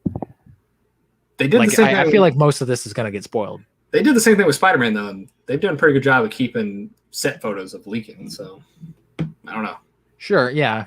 So I mean, it could be either way, but I think like even when we see a trailer, it's like we're gonna know what the fuck is going on. Oh yeah, when we see a trailer, for sure. Sure, and it's just like, all right. But I mean, hey, at least they're not doing like multiple Black Panthers. That's fine. I don't know why I didn't hear this theory, but apparently there was a thing like, oh, there's going to be more than one Black Panther. It's like, what? I'm sure there's a million theories. I'm sure they're like, oh, we're gonna CG Chadwick Boseman. Oh, blah, blah, blah. Like I'm sure fans had all these weird fucking weird things, bullshit theories that I'm glad aren't happening. Speaking of set photos, it's not a set photo, but it was hinted at on the set of Moon Knight. Somebody apparently may have saw John Bernthal, so that's interesting. Wait, somebody may have seen John Bernthal. Maybe. Yeah, he's just wandering around the set. No, he was like. I think that's John Bernthal. No, he was like filming on set, but they didn't have a clear look. They didn't know if it was actually him or not. That'd be neat. If the Punisher was in Moon Knight, and it makes sense. It does make sense. I would love to see John Bernthal again. So yeah, why not? Also, building off of that for a Moon Knight thing, they actually covered Oscar Isaac on set. Like they covered him in a blanket to where you couldn't see his costume. Good. I don't want to know what his costume looks like until like I see like because and this is what we'll talk about when we get into DC, because this is some DC stuff that people were talking about. But whenever you see a behind the scenes of a costume, it never looks as good as it will in the movie, and people will bitch and complain about it and say it looks terrible, and then you see it in motion, you're like, oh, that actually looked really good. So I don't need to see it before a trailer or anything. Like, there's rumors that they may not even see it in the trailer. They may wait until the show itself. Fucking A. So do that. That sounds dope. I don't know if people are going to be interested in the show though if they don't show the suit. Maybe I don't know. I mean, is that the selling point of the show? I don't know. If you see a dude, I ain't watching that. What does fucking Moon Knight look like? I ain't watching it unless I see his fucking suit. I mean, imagine a cool trailer. Like, imagine if his suit looks so dope. They're like, man, I gotta see this movie just because his suit. I hope it's like pure white. I want just an all like his class, not like the newer Moon Knight where it's like kind of black and whitish. I want like the all bright white Moon Knight. I don't know. I mean, like I said, they covered Oscar Isaac, man. So I don't know. I've always wanted a bright white Batman suit from the one he wears like in the comics and stuff. We'll never see that in a movie, but like I want like a Moon Knight suit to just be bright white. That would look awesome. It's gonna get dirty immediately, but it'd be amazing. I don't give a shit. It would look so cool. It'd be really dope. I hope his suit looks freaking amazing. So yeah, I hope so. Anthony Mackie's Captain America suit looked dope. It does. Scarlet Witch's suit looked really good. So I have faith that they'll make a cool looking suit. They've been knocking out of the park with suits so far. So yeah. We'll see. We'll see. Speaking of the Netflix characters, though, Vincent D'Onofrio might make an appearance in the Echo series. I don't know what this Echo series is, but apparently he might be in that. Yeah, everyone was talking about this. Echo's getting her own series for some fucking reason. Cool. Does Kingpin have any like connections to Echo at all? I think so. I'm not 100% sure. I don't know Echo that much. I know she's kind of like a B character, so it makes sense for Kingpin to either try to recruit or kill this person, because they can be like, oh, this is a threat to me, because kind of like a Spider-Man level character, but even less than. I don't know. She's somebody who works for Nick Fury a lot, I think. Why don't they, if they're bringing all these Netflix characters back, why don't they just give us season 4 of Daredevil? I don't know, because maybe they're like, oh, we would have to put it on Disney Plus or Hulu, and we don't think we could do as well. I don't know. This is weird. I mean, hey, I'm fine. More Vincent D'Onofrio. I love his rendition of Kingpin. He's one of my favorite Marvel villains. So, like, do you think he's gonna say "When I was a boy" in that show? When I was a boy. I hope his introduction is him staring at that fucking painting. Echo walks back, and he's just like. Echo walks in the room, and he's like, "When I was a boy." When I was a boy, and then it cuts to like the mirror, and you see that bloody fucking kid. Jesus. Daredevil's such a great book. I want to do a video on Daredevil. I think we will. We'll do. We kind of did. We talked about it before, I think, but I don't know if that ever got put out or whatever. I don't think it did. Daredevil's such a great show. It's so fucking good. We got to do Breaking Bad too, because we already teased that we were going to do a Breaking Bad one. I know you know about this news because you had it on your Snapchat. Do I? You do. WandaVision and Falcon and Winter Soldier is not getting put on Blu-ray. Well, not even those two. All of the. Yeah, I know, but they specifically said those two. Yeah, but, which I've heard people get all pissy about this and like, what the fuck? And like, as a collector and as someone who owns all of the current MCU movies on Blu-ray, they're up here. It's a little frustrating. From a business perspective, I totally get it, because it's like, we want people to subscribe to Disney Plus to watch our shows. Why would we put them out on Blu-ray? And like, they're not the only ones that do this. It's like Amazon. There's no U.S. release of The Boys. If you want The Boys, you can get it on Blu-ray, but you have to import it, because in I think the UK They don't have Amazon Prime. So that's why they put out Blu-rays of that, so that they can make money in other markets that don't have access to Amazon Prime. I'm pretty sure everywhere has Disney Plus. Pretty sure. So it's like they don't really need, if the subscriber count is good and they're gaining more subscribers on these shows, like why would they need to put out a Blu-ray of any type to have sales? Like they don't. If they don't see a need for it, they're not going to put it out. Same thing with like Daredevil season 3. We still don't have Daredevil season 3 on Blu-ray. Yeah, and that fucking sucks. That's Netflix being Netflix though, because they never put any of their shit out. And also, I feel like Disney and most companies, probably Disney first, I feel like they're going to kind of start to phase out the Blu-ray thing a little bit.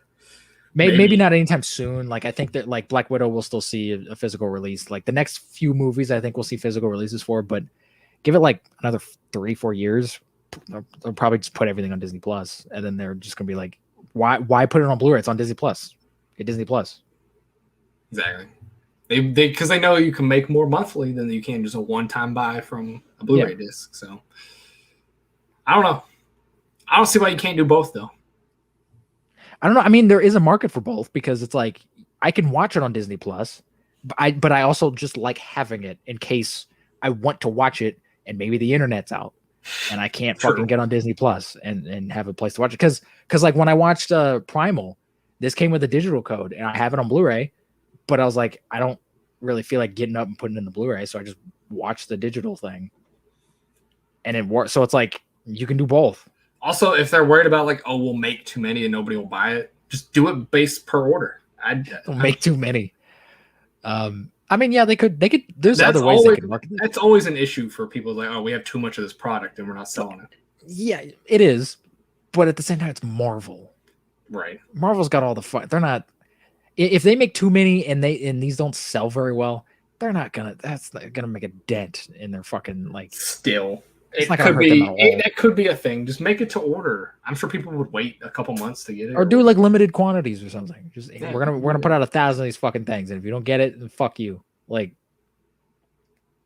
they could do that too.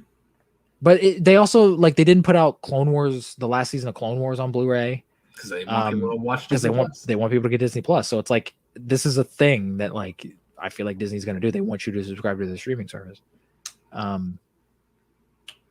Most streaming services are like this. This isn't like a new thing. It is a little frustrating, but I get it from Disney's perspective why they aren't going to do that. I get it too. Maybe in like 10 years or something they'll put it out. I don't know. Well, I mean, 10 years from now, no one's going to have Blu-rays anymore. If they're still making Blu-rays 10 years from now, maybe. Hopefully, I would love to own WandaVision and fucking Winter Soldier on Blu-ray. I would love to have them be part of the collection, and I'd love to rewatch them on Blu-ray. But as of right now, it doesn't seem like it's gonna happen. Especially since they haven't put out The Mandalorian yet either. So and it's been like 2 years since The Mandalorian came out. So yeah, they're not gonna do that until maybe those shows are done. Well, I mean, like we're not getting another season of WandaVision, but like they know people are still wanting to watch it, and you have to continue to pay for it. I think maybe once the hype of them died out, like once we're like 18 shows deep for Marvel. And like WandaVision's been out for like 4 years, maybe, because then it's like, hey, WandaVision exists, and they want to get a little bit of extra money off of it, maybe, right? But not anytime soon. No, WandaVision just came out. Like, yeah, I don't see it anytime soon either. I have some Sony Marvel stuff. Shit, dog. I think I might know what this is. It's about Kraven. This isn't what I have. So, Chameleon is going to be the villain for Kraven in the Kraven movie, and I think I told you this because people were like, "Oh, you should cast Evan Peters as Chameleon because he'd just throw people off even more." He would make a great Chameleon because he's great in those type of like weird roles. But people are comparing it to the Michael Keaton thing in Morbius, so yeah, that's gonna confuse people. Do you not like that Chameleon's going to be the villain for Kraven though? It's not that I don't like it, but it's just like. Is Kraven going to be a good guy? I'm assuming so. Like, why is there a villain? I thought this was a villain origin story. I don't know. But it kind of makes sense because, like, I know Kraven's like this big hunter dude, and I feel like Chameleon would be like one of the ultimate prizes, like a guy who can shapeshift or whatever. He's not an animal. Doesn't matter. He hunts Spider-Man, and Spider-Man's not an animal. But he's Spider-Man. He's got the abilities of a spider. That's why he views Spider-Man as the ultimate prey, because he's a spider, but he's a man. He's also Chameleon's literally just a guy. He's also hunted the lizard, who's the lizard's a fucking lizard. But I don't know. Maybe he sees this guy as like, he's the maybe he just hears his name. He's like, oh, he's a chameleon. Fuck. Maybe that's what it is. I'm not gonna track him down. I don't know. It could be. You could make a neat, almost like a horror type movie with Chameleon if you wanted. I think you could make a really interesting solo Chameleon film just on its own. I'd be down for that. So, and like maybe not Joker-esque, but in that same kind of vibe where it's like a serious, like dramatic movie that's like taking everything seriously and it's like kind of dark and fucked up. Like you could make a weird, interesting Chameleon film, but I don't know. I mean, it's fine that he's showing up in this. The only thing with this that bugs me is that does that mean we're not going to get him in the MCU? Because it seems like anytime Sony makes something with these characters, they're not going to get in the MCU. I mean, we don't really need a character like Chameleon in the MCU because it's like we've seen Spider-Man take on like aliens and shit now, so it's like a little weird for him to just be like, "Oh, a guy who can shapeshift? Fuck, what am I gonna do?" It's like just murder him. Like we don't, but like it'd still be cool to see the Chameleon. It'd be cool. And he might still be in there technically, because it'd be cool. It'd be cool to see Venom down the road eventually, but doubt we will because Tom Hardy. Speaking of Sony MCU bullshit, apparently Tyrese Gibson came out and said Morbius was in the MCU. Yeah, and then Sony immediately came out and said, "Fuck you, that's not true." Yeah, so I guess that means that Venom and Morbius aren't in the MCU. I guess that confirms at the moment, I guess. But that doesn't mean they're not in the multiverse thing or whatever. They're all connected, man. It's a multiverse. Yeah. I don't fucking know. Why would Tyrese know this? But that was always weird. Where I was like, why would Tyrese like say this for one? Right. And why is it?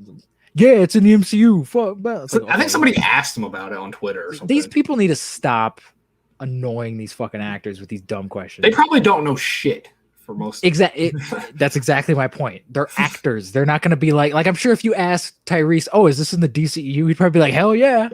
Like, not that he's a moron, but it's just like unless you're like a huge fan of the stuff, why the fuck would you know any of this? Like, also, he's not a producer or anything. He's not a producer. He's not a like. He's not keeping track of canon. He's an actor in the movie who's probably only going to show up in this one movie anyway.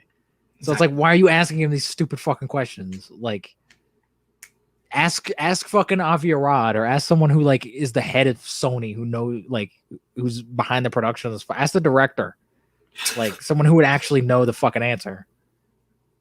Even the director may not even know. But at this point, fucking nobody knows, because I feel like they are kind of like somewhat connected, but not really. I think Marvel and Sony know, but I don't think anybody else does. Oh, yeah, they know, but they're never going to tell us. I think that they are going to be in the MCU, but I don't think the MCU is ever going to acknowledge the Sony movies. I think that's exactly what's going to happen. I think that's how they're going to kind of treat it, where it's like, sure, but like we're never going to talk about them. It's kind of like the Incredible Hulk. It's like, it's there, but like it's sort of canon, but we don't really. Yeah, we don't talk about what happened. We don't talk about that fuck. All right. I have one more piece of Marvel news, but I'm gonna wait. So if you got any, go ahead and lay them on me. Anthony Mackie canceled for hating gay people. I saw this. Is stupid. Everyone's fucking getting angry at Anthony Mackie because he didn't say anything that bad. He didn't either. He just people were like, because I think someone asked him, he was like, "How do you feel about like all the the shipping that people are doing with like Bucky and Sam?" And he's like, fans always come up with their own weird, crazy stuff. It's not really meant to be that way, but like fans come up with their own stuff, and everyone's like, Anthony Mackie's fucking transphobic. It's like, what the fuck is wrong with you people? That's not what I said, you bastard.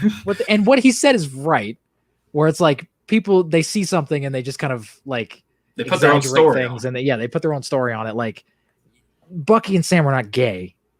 They're not gay at all. If you want to believe that and that makes you more enjoy the show, sure, you can believe. Sure, more power to you. But like, can we just fucking make a show? This is why Superman and Lois is like connecting with so many people, is because they don't talk about race or sexuality at all in that fucking show. It's a Superman show. If you can believe it, it's a Superman show about Superman doing Superman things. It's not a show about gender politics and racism and whatever.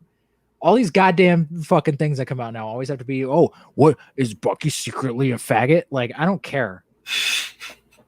I mean, make a good show. People are saying they're not getting represented in media though, and that's why they're doing. That's a lie. That's gay people have been represented in media for years now. We have whole shows that are just about being gay. Like that's the show. Like I've seen several like Netflix shows or like HBO Max shows where it's just like, I'm gay. Like that's the whole premise of the show. It's just a gay person being a gay person. It's like, it's neat, cool. Like, congrats. I'm glad that you've found yourself. Entertain me, all right? I don't give a shit who you like to fuck. No, make me laugh. Like, I never go into a Marvel thing and I'm like, they do them behind the scenes. No, I never go into anything and go, hey, who's that guy fucking? Because I don't care. I don't care either. Who's Batman fucking? I don't care. I want to see Batman punch the Riddler. Like, that's all that matters. He's probably doing it with a lot of people, and that's fine. Batman fucks around, all right? Yeah, I can see that. So, but yeah, I saw this too, and I was like, really, are we really bashing somebody for fuckers not saying that your theory is true? Like, yeah, it's not like Anthony. It's not like someone asked him that, and he's just like, yo, fuck gay people. Right. He was just like, you know, I people, hate all of them. Like, he literally said, you know, people make theories for shows all the time. He's like, people put their own stuff on stuff, and you know, they're gonna do that. It's not really with the show, like what we intended with the show, but people put their own things on it. Everyone's like, oh my god, he's a bigot. It's like, oh wow. I'm sure Anthony Mackie's like, I'm never talking to the media ever again. I'm sure he's used to it at this point. I mean, this is a thing now. You can't have an opinion about anything anymore. What's even funnier is that like him and Sebastian Stan are like really good friends in real life. Apparently, they're great friends. I'm sure they're laughing about this. I'm sure they're just like, "Wow, this is." Dude, this I would is be stupid. laughing my ass off about this. I'd be sitting on my millions of dollars, just like counting them and laughing. Whatever. Like, this is stupid crap that doesn't need to be brought up in interviews. That's what this is. Ask about the show, not about what you think. If I was a part of a show, especially like a Marvel show or like a Marvel movie, and I was like a main character, and someone was like, "Oh, what kind of sexuality do you think your character have?" I would literally tell them, "Go fuck yourself." I don't know if I'd be square in the face and just go fuck yourself. Marvel would probably go, "That's not cool." I'd be like, "I don't care. Go fuck yourself." I don't know if I'd be that like aggressive, but I'd be like, does that matter? I wouldn't be aggressive about it. I just go fuck yourself. No, it's not the way you said it. It's just like the words are kind of aggressive. Where I think I would be more like, that doesn't really matter in this situation. It's not a relevant question. I don't care if it's aggressive. Go fuck yourself. Why are you at? It's like I don't know if you've seen this, but like this is an interview. It happened like 5-6 years ago. It was Michael Douglas. No, it was Tom Hardy actually. I forget what movie he was promoting at the time. I don't remember what movie. I think it was like Lawless or something.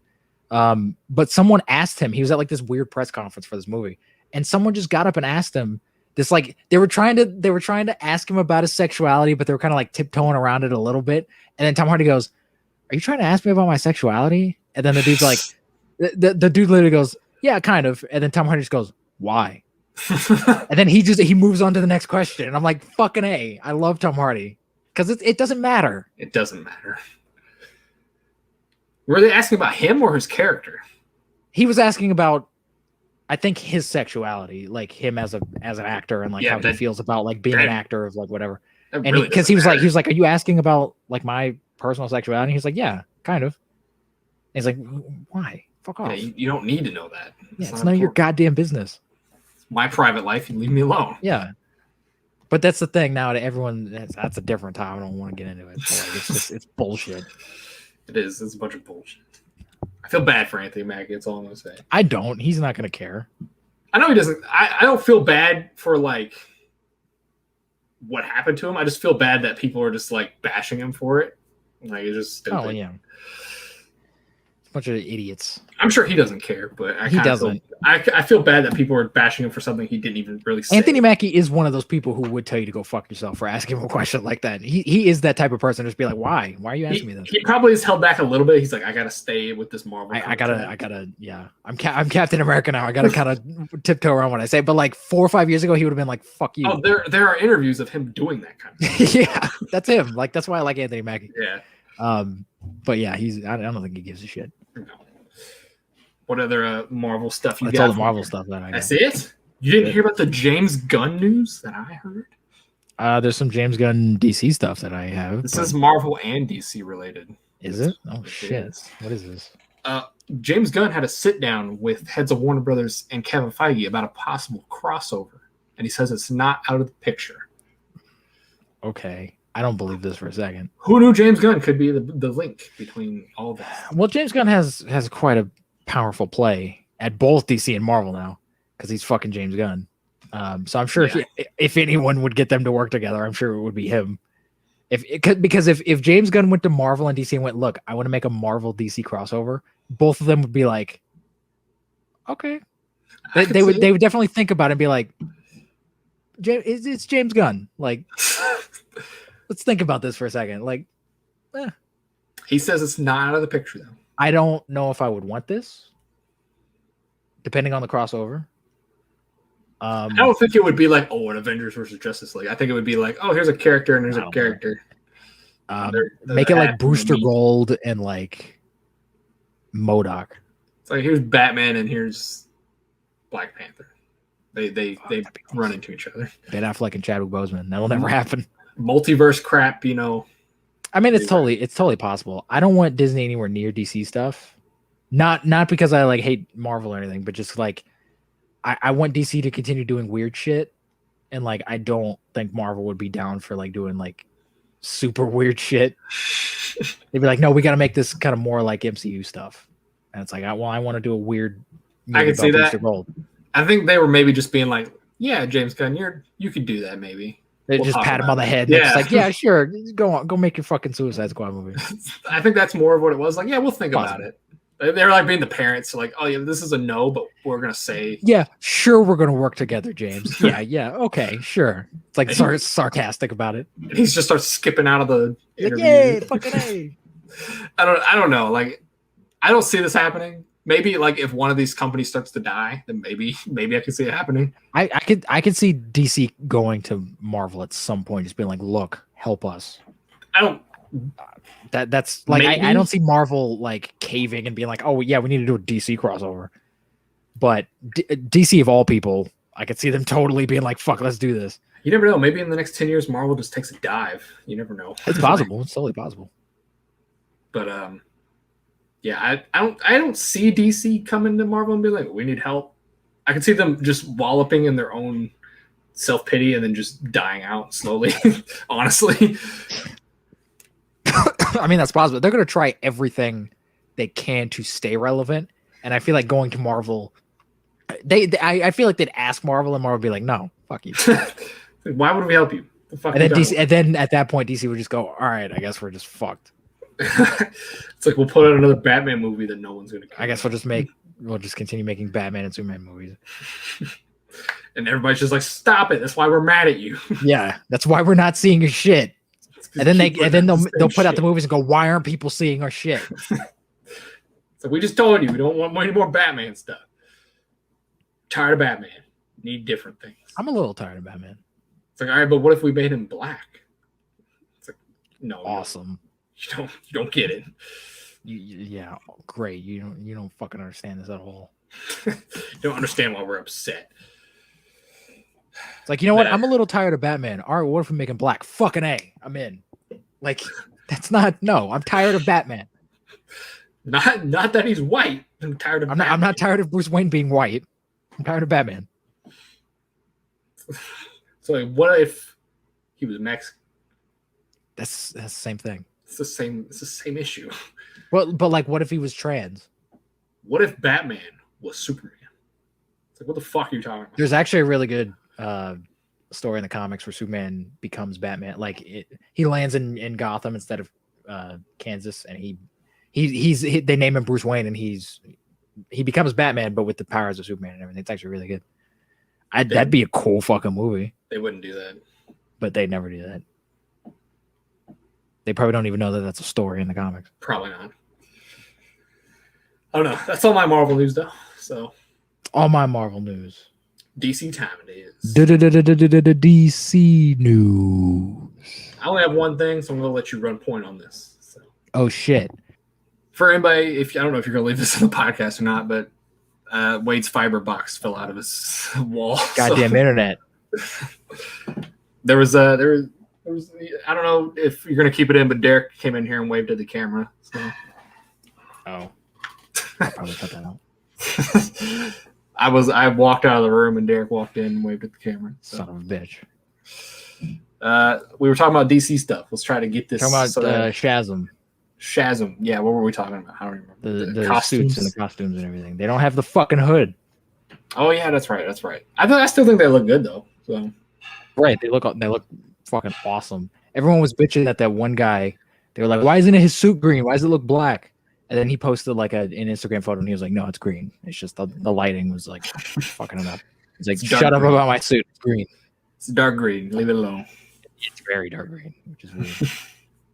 They did recast the actress who played the older Mary Marvel in the first movie with the girl who played the young Mary Marvel in the first Captain Marvel movie. She's just playing both parts now. That's weird, but all right. It's weird. I mean, it makes sense because that's kind of like Billy Batson in the comics kind of grows up to just look like Shazam. So it's like that makes sense. But it's like, how are you going to deal with that with the main kids? Because like they're getting up there. They're starting to look a little older now.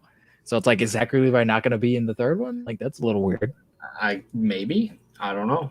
But like, it's fucking bizarre. You got to start pumping these movies out because like these kids are going to grow up. Start pumping these fucks out because the next movie, those kids are going to be like 19. Exactly. So it's gonna be weird because you're waiting so long in between movies. Yeah, stop doing that. It's DC, man. They got the movies they gotta make. So that's fine. Don't make 15 fucking movies. So hey, we're gonna make 3 Shazam movies. You know, a couple years in between them, and that's it. I guess I don't. They need like a year in between. That's it. Yeah, do like a year in between. Oh, I don't think they care about Shazam though. That's the thing. Nah, I don't think they give a fuck. We'll probably get this. Will probably be the last Shazam movie, to be honest. Probably. Yeah, I know they plan for a third one, but I doubt we'll see that. I think we'll get a third one if Black Adam does well. I think we'll get a third one. I think we'll see Shazam in a Black Adam movie. I don't know if we'll necessarily get if the second one comes out and it also bombs like the first one did. We're not getting the third one. It didn't bomb necessarily; it just didn't make as much. No, it bombed. It was a bomb. Nobody fucking saw that movie. Which sucks because that movie's actually pretty good. It was really good. So, what other DC stuff you got? We have behind the scenes photos, not really set photos because they weren't official. They were like paparazzi photos of the Flash. We got Michael Keaton, we got Ezra Miller, and we got Supergirl. Oh yeah, Michael Keaton's looking old. He is old. Michael Keaton's looking like an old man. He's clearly wearing a wig because that is not his hairline. That is not his hairline. Not at all. He doesn't have a hairline because he doesn't have hair. Well, I mean, bald. He has a little bit of hair, but yeah, he's got that like Dr. Phil thing going. Yeah, but I remember a lot of people were pooping on and praising the Supergirl outfit. What do you think? Yeah, a lot of people they were saying that the abs look weird, and it's like they do look weird, but she's also wearing a harness, so it's probably like hiking everything up. Yeah. And again, don't judge a fucking suit by behind the scenes set of a movie because like any suit is gonna look like shit if you just look at it in like I'm sure in the movie because I think she's also supposed to have a cape too, so it's like they're gonna do all kinds of CG and make it all nice and shiny in the fucking movie anyway, and it's gonna look better and when it's lit properly and whatever. So like I think the actual suit itself, like the color scheme and everything, I think it looks awesome. It's clearly they're clearly not doing traditional Supergirl. They're not doing Kara Danvers. They're doing the Supergirl that's Kal-El's daughter in the comics. I don't know her name, that Supergirl's name, but that's the Supergirl they're doing. And it's clearly like in the same style of the Man of Steel like design and everything, which is interesting because I know it's like still somewhat in that continuity, but like I would think if they wanted to get rid of that, like Flash is getting a new suit, so it's like why would they want to continue that theme? They could just give her a different suit. That's a little weird.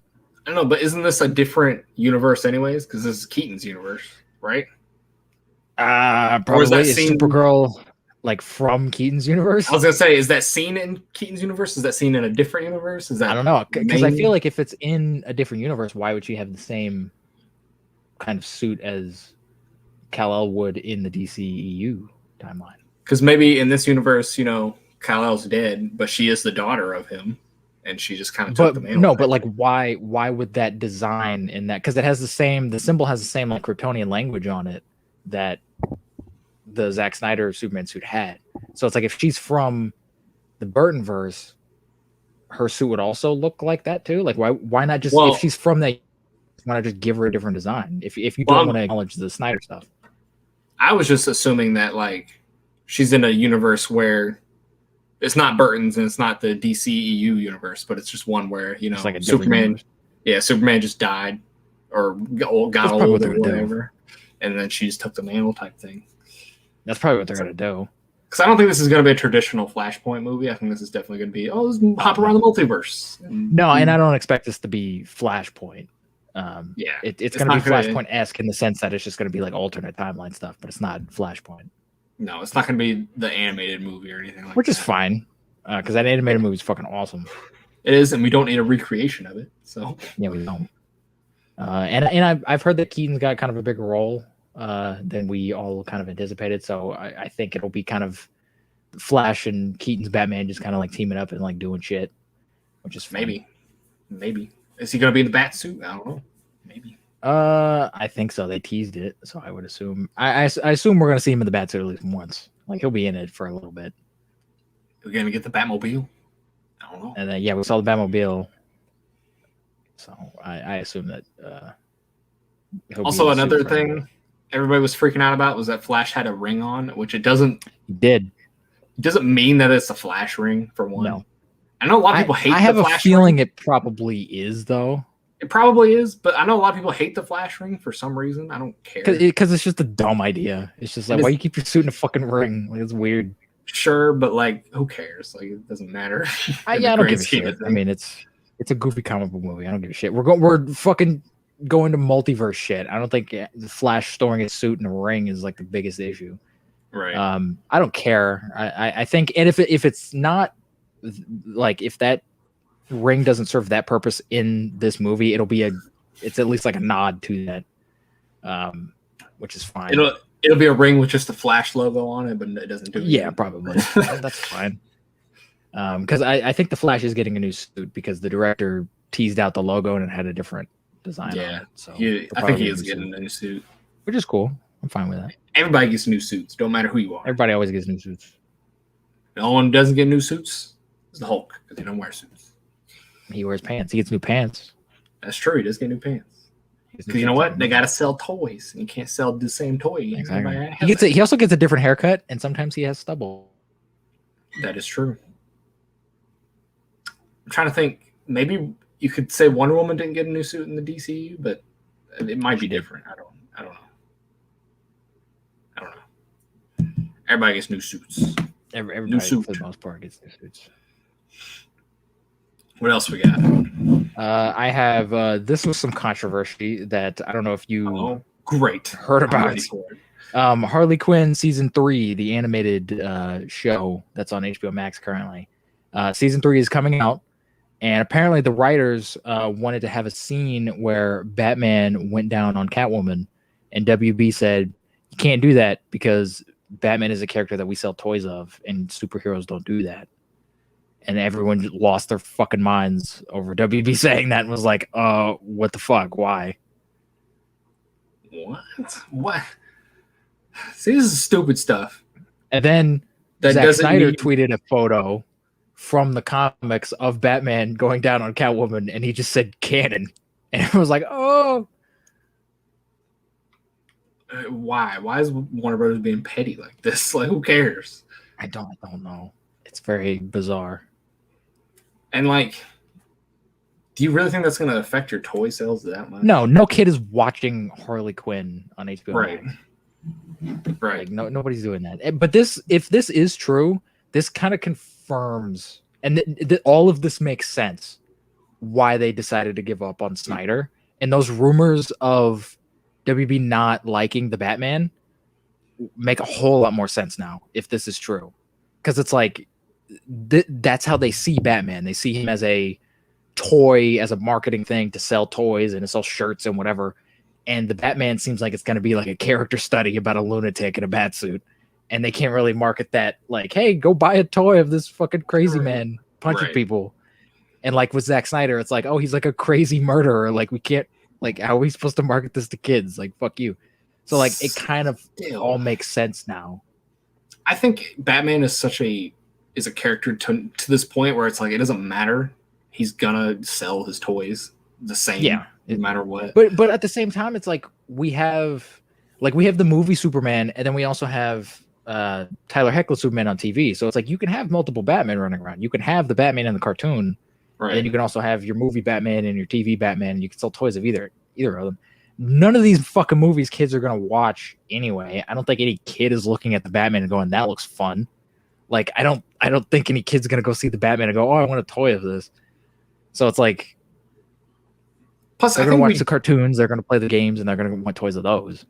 Plus, I think we discredit how much kids know in the modern age. I feel like kids know a lot more than we think they do. Oh, definitely, the internet. Exactly. So I mean, I'm not saying it's good for them to know these things, but like, they know. Yeah, they know that it's out there. Yeah. So again, I don't think this is going to affect toy sales for any Batman related stuff. I don't think it will. It shouldn't. I don't see why it would. Also, you can if you're upset about that, just market Tim Burton's Batman or Michael Keaton. I mean, Michael Keaton's Batman. Yeah, Michael Keaton's Batman is going to be in a new movie. Go, hey, here's some new toys of this. Yeah, that's what I'm saying. Like you have multiple versions of Batman now that you can market. Because what kids watching the Harley Quinn show on season 3 at that? None. It's not marketed to be a kid show, right? So no, not at all. It's a R-rated, like raunchy fucking comedy. Right. So like that's like saying, oh, we don't want Cyborg in Doom Patrol anymore because we want to sell toys of Cyborg. And it's like, but no kid is watching Doom Patrol. Right. And being like, oh man, this is depressing. Like no kid's watching that. It's like back in like the early 2000s when Batman was in like Robot Chicken. You don't think that was like, I don't know, like affecting toy sales? I don't know. I'm sure he was at some point or something. Fuck, I gotta watch that episode. But I'm like that doesn't affect toy sales or nothing. It doesn't. It doesn't matter because only adults are watching those things anyways. So yeah, most of the people, 90% of people who are gonna watch the next like 4 Batman movies are adults. And kids don't have money to buy toys anyways. Their parents are gonna buy it, so and their parents aren't gonna go, oh, that's that fucking guy that went down on Catwoman. Fuck that. Right. They're gonna go, oh, it's Batman. All right, here's your fucking toy. Shut up. Here's a Batman toy. Go have fun. Go leave me alone for 5 minutes. Exactly. That's stupid. This is all stupid. That's all I'm saying. It's very dumb. Stupid. It's very dumb. And everyone's been attacking WB even more now, which is fun. They've already. I think Warner Brothers just wants to shoot themselves in the foot at this point because like they just keep doing it. I don't know if they want to. I think they're just clueless. They're like Sony. They just don't get it. They're like, why is everyone like shitting on us? Like, what is the problem? And it's like, this is the problem. They're like, we don't get it. So we just told you, and you clearly said you don't get it. Why is that a problem? It's because you're an idiot, Warner Brothers. Yeah. Or you have people who run your social medias who are idiots. One or the other. Well, that wasn't like a question that someone asked on social media. That was one of the TV show people in charge of the Harley Quinn show saying, I think in an interview or something, that they wanted to do that, and WB told them, no, you can't do that. You need to sign an NDA so people can't just write you out for or do that too, because you shouldn't be allowed to do that while the show is on. Let me just bash the showrunners or not the money givers for these shows. Well, I mean, to be fair, he wasn't like, oh, fuck WB. He was just like, yo, we want to do this idea, and WB said, no, you can't really do that. But it is silly that they aren't allowed to do that because that's right. Like, who gives a shit? Yeah, who cares? This is all dumb. Everything's dumb. Everything's stupid. It's very stupid. What else you got? Speaking of stupid, I've got some the Suicide Squad news. The Suicide Squad news. I'm James assuming Gunn's if you're the Suicide Squad. I'm assuming if you're talking about Suicide Squad, it's going to be the new one. I don't know why you'd be talking about the old one, but it's called the Suicide Squad, so I have to differentiate. You put emphasis. One of them's called Suicide Squad, and then the other one's called the Suicide Squad, and apparently one of them's a sequel. But we don't know which one, but one of them's a sequel. Well, speaking of, apparently, the Suicide Squad is not going to contradict anything from Suicide Squad, according to James Gunn. He himself has said this. So apparently, I guess it is a sequel. Mm-hmm.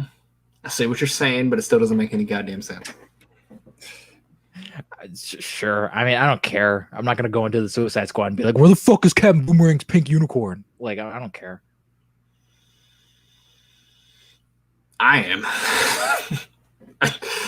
Like, fucker. I thought we were just to the point where we're just making movies.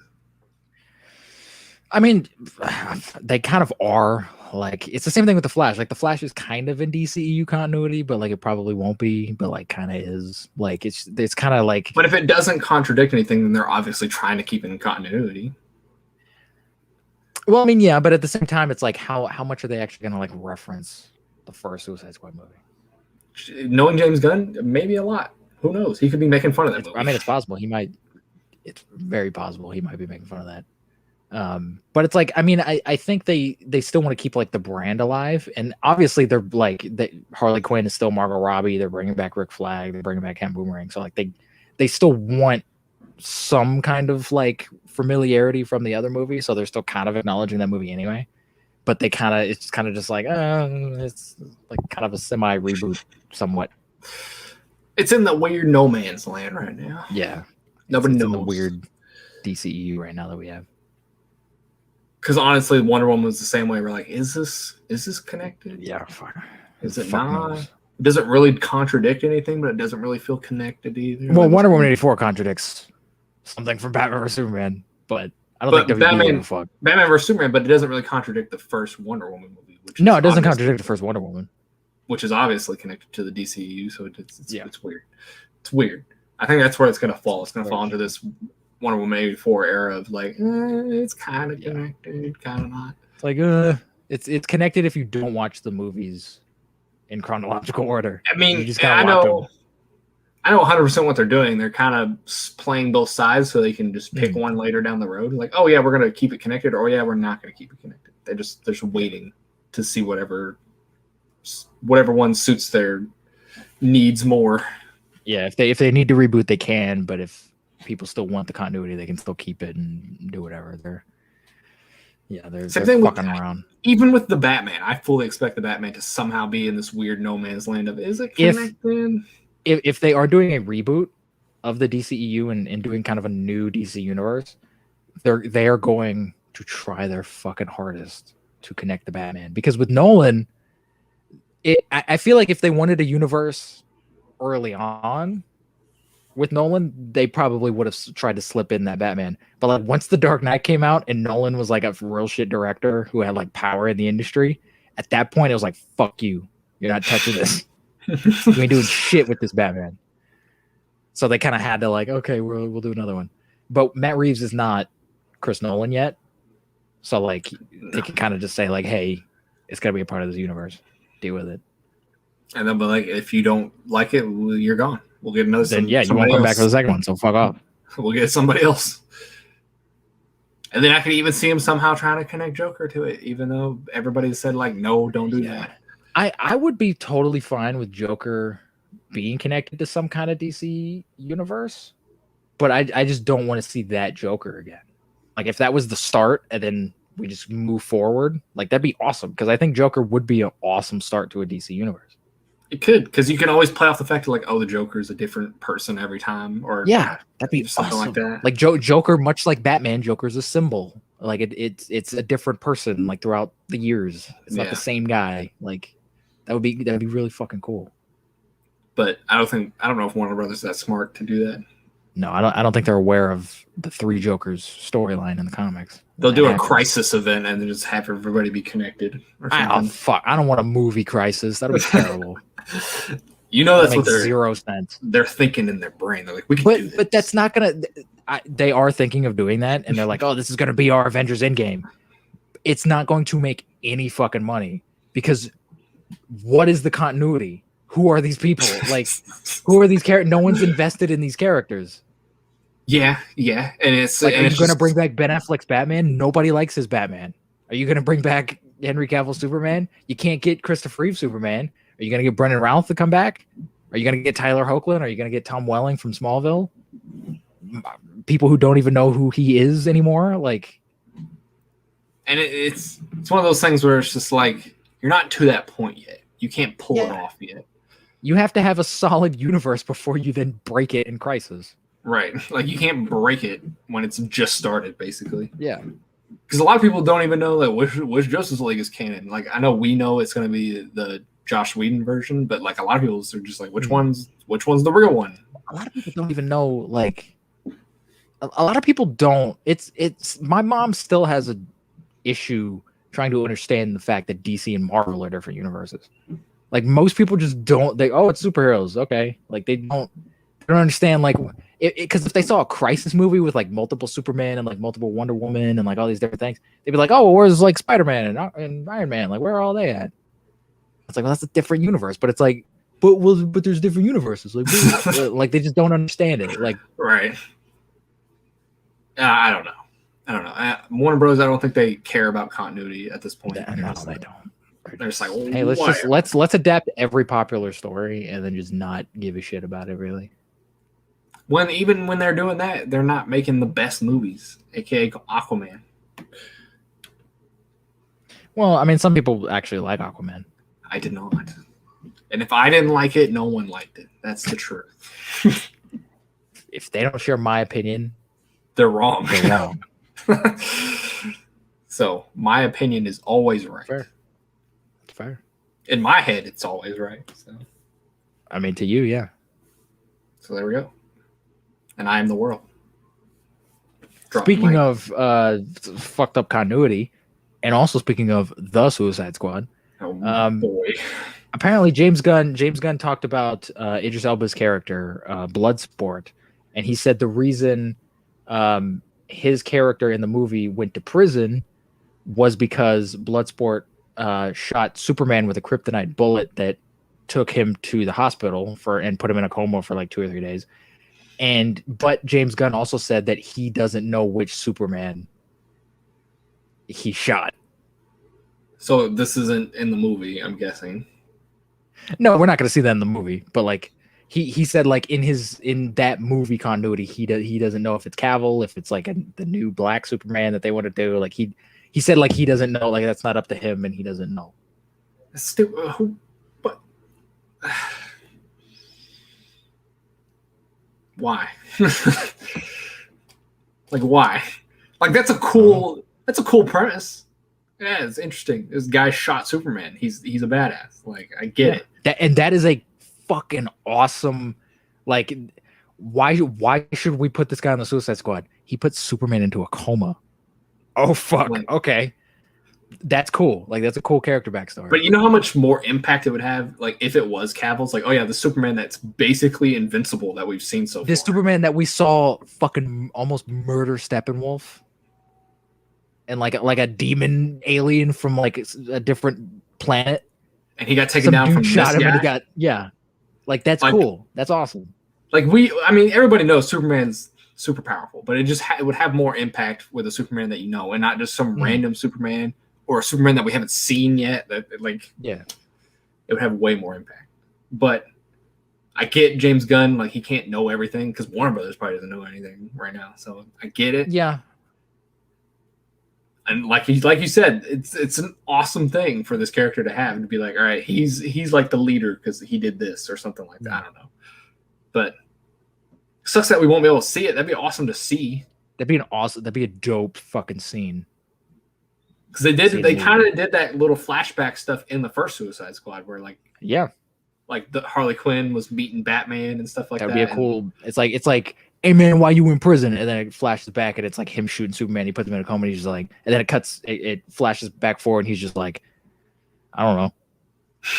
And he's just casual about it. He's just like, no big deal. It'd be like, fucking A, I love this character. Like, that would be awesome. I've shot some people, but it's like, yeah, I shot a couple people. And then like it's later on that other characters realize like he's the guy who shot Superman. Yeah, there's other people like they talk about him. They're just like, that. Do you know who the fuck that is? He almost killed Superman.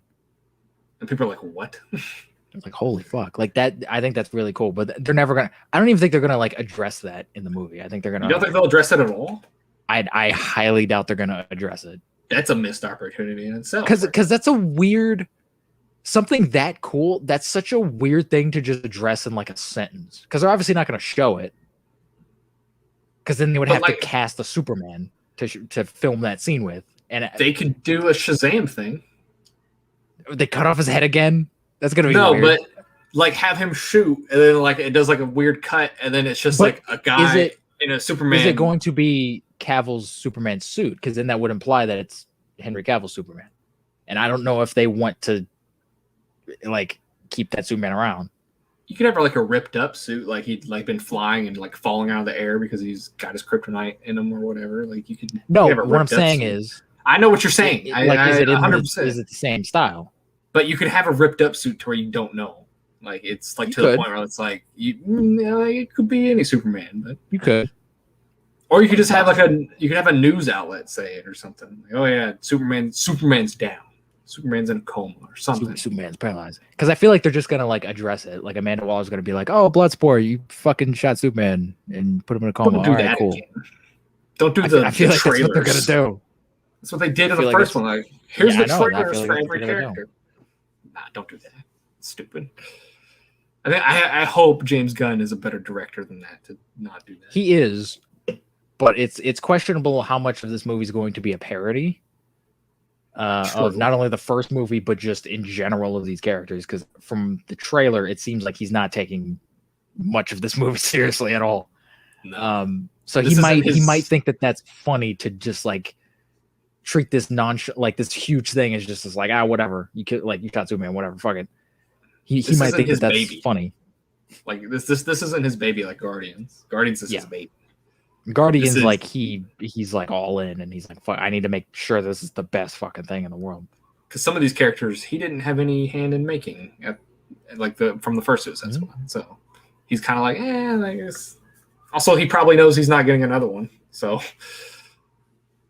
at least I mean, if it does well, they might bring it back to do another one. I don't know. Warner Brothers is so weird. I could totally. And then they'll call that one. Suicide Squad 2. The Suicide Squad. No, that one will just be called The Squad. No, they add another the Suicide Squad. What the heck is happening? or no, they'll pull a Predator and they'll go The Suicide Squads. But it's a third movie, like it's a part of the trilogy, and you're like, what the fuck? No, Suicide Squad, The Suicide Squad, and Suicide Squads. Or no, they'll do the SS. They'll do the SS. It stands for Suicide Squad. SS. I ain't calling it that. Right. What happened to Numbers? I miss Numbers. Guardians doesn't. Guardians still does it. Guardians is like the only thing that still does it. Iron Man did it, but Iron Man did it, and it was fine. Nobody went, why isn't this fucking subtitle? It's Iron Man 2. There you go. I don't know. It's not cool enough to have just numbers.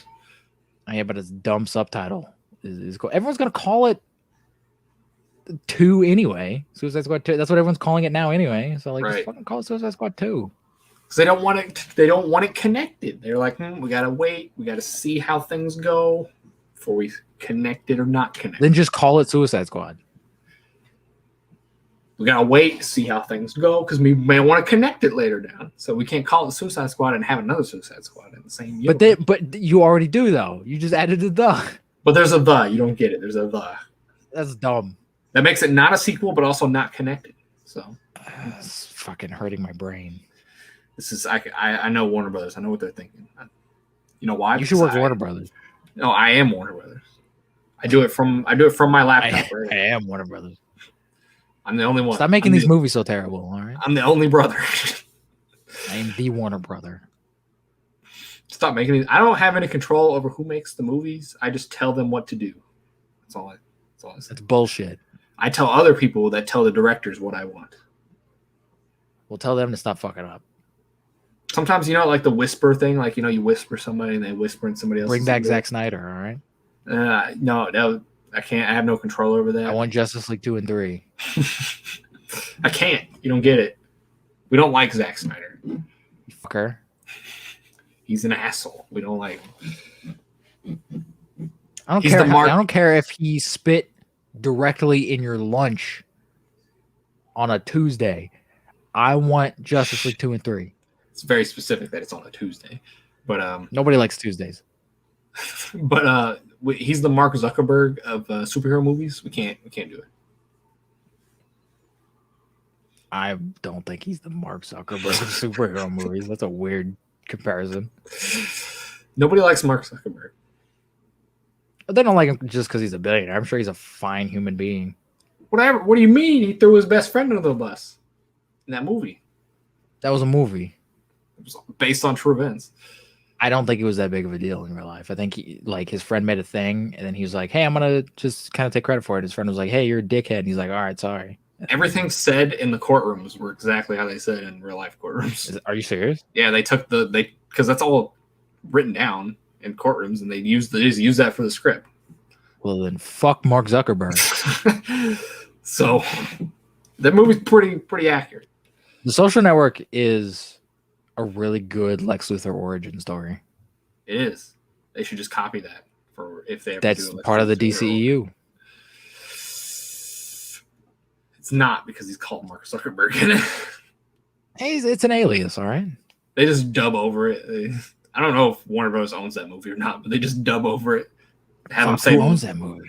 That'd be cool if they did that. I don't know who owns that movie. That'd be awesome. Because how the fuck did Lex in Batman vs Superman? How did he get all his fortune? Maybe he invented Facebook. Maybe. I feel like Facebook probably owns the rights to the Social Network. Probably. I don't know. That's dumb. They made their movie to bash their owner. Yeah, I don't think Mark Zuckerberg, like, if he had total control over that, I don't think he would have let that pass.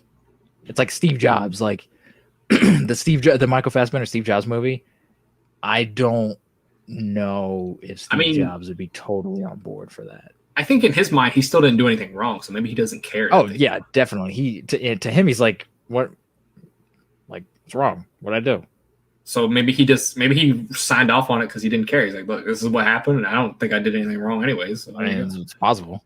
The only thing they said, the main thing they said in that movie that wasn't real is that girl at the beginning that he dated and he made Facebook over, basically. That girl didn't exist. He just made a girl? For the movie, they gave the reason that he made Facebook because he broke up with a girl, but that didn't happen. That's not why he invented Why did he make Facebook? He just made Facebook? Because he just made Facebook. That's dumb. He didn't do it over a girl. That was the reason the movie he made it was because he was kind of mad at this girl, but they didn't do that in the movie. He was just like, "Hey man, I'm bored tonight. No, there's no parties or anything. I'm just gonna make a website." Well, the Winklevoss twins are real, and obviously, and they did want him to make a website similar to Facebook, and that's probably what he did. He was like, "Look, that's a good idea. I'm going to do it better." So they commissioned him to make the website. Yes. To make Facebook. So then it's his. But it wasn't Facebook. It was called Harvard Connections or whatever, remember? But either way, he made the fucking website. But he took their idea and made it better, is what he did. But if they commissioned him to make their idea a reality, he put his own little spin on it, made it better, then it's his. That's what his whole argument was. But they It's were like, his. no. They were like, no, they stole my idea. That's what their argument Fuck was. you. Learn how to fucking code computers and make your own website then. I mean, how mad would you be if you had this amazing idea, somebody made it better, and then made billions of dollars off of it?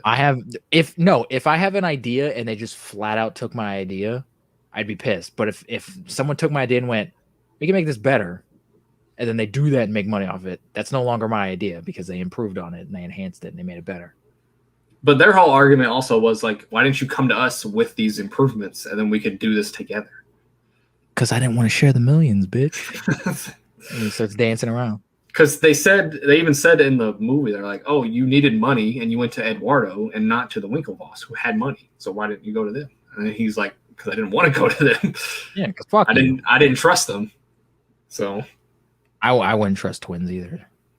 The Winklevosses. Especially Winklevoss. That sounds like a James Bond villain. It's a good movie. It's very good movie. I haven't seen that movie in so long.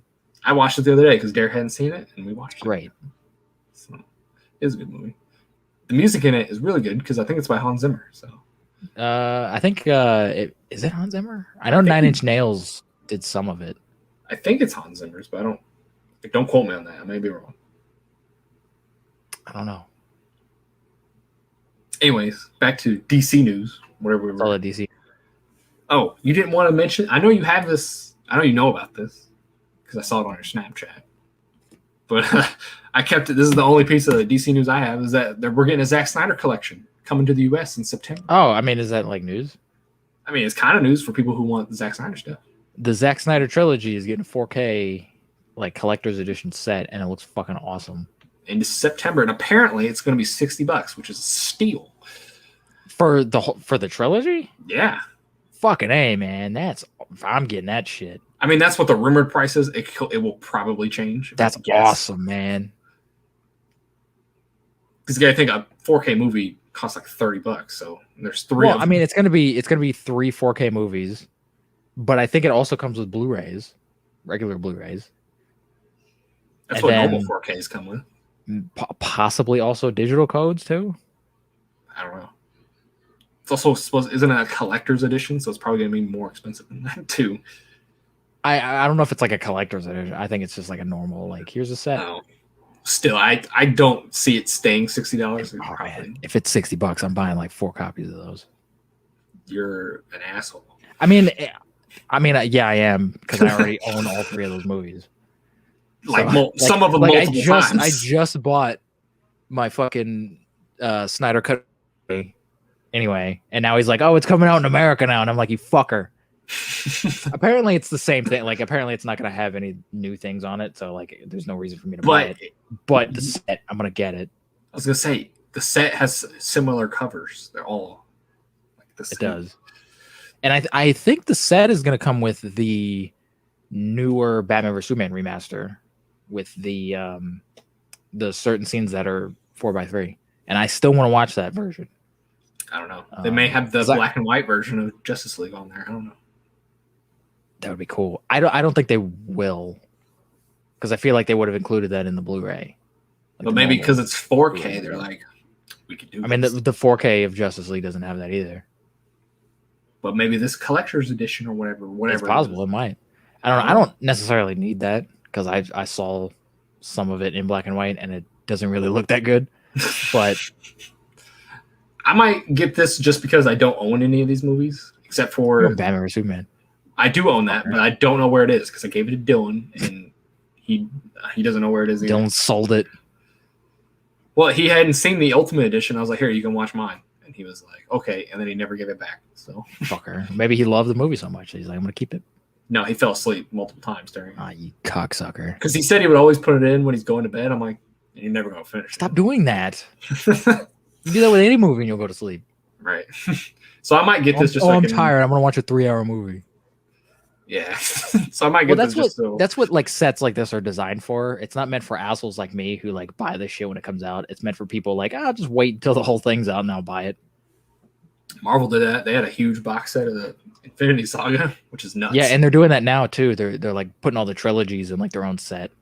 Yeah. And they're selling those now, which is like, all right, that would have been nice to know that, Marvel.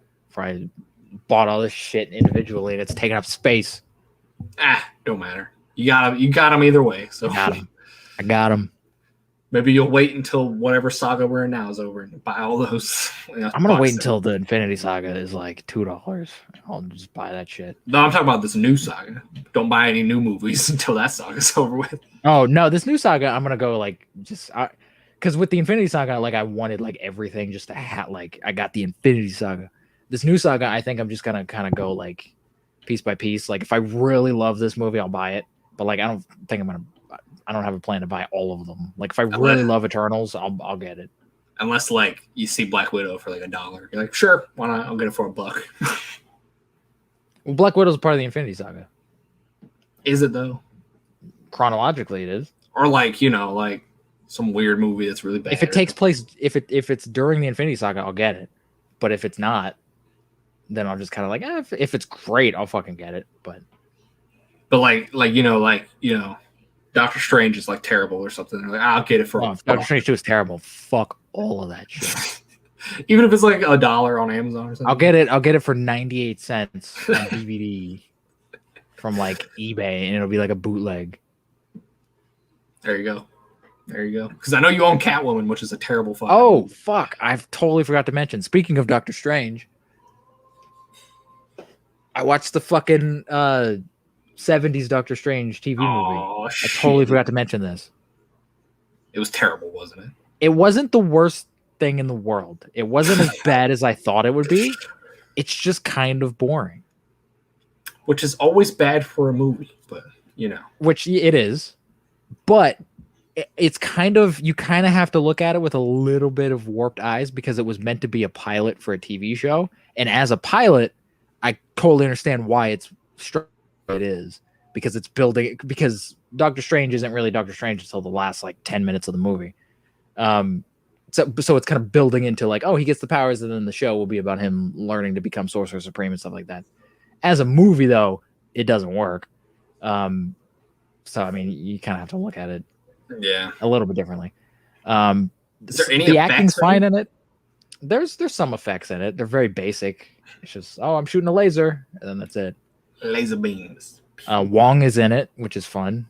Oh, he doesn't really do much. He's like a butler, but poor Wong.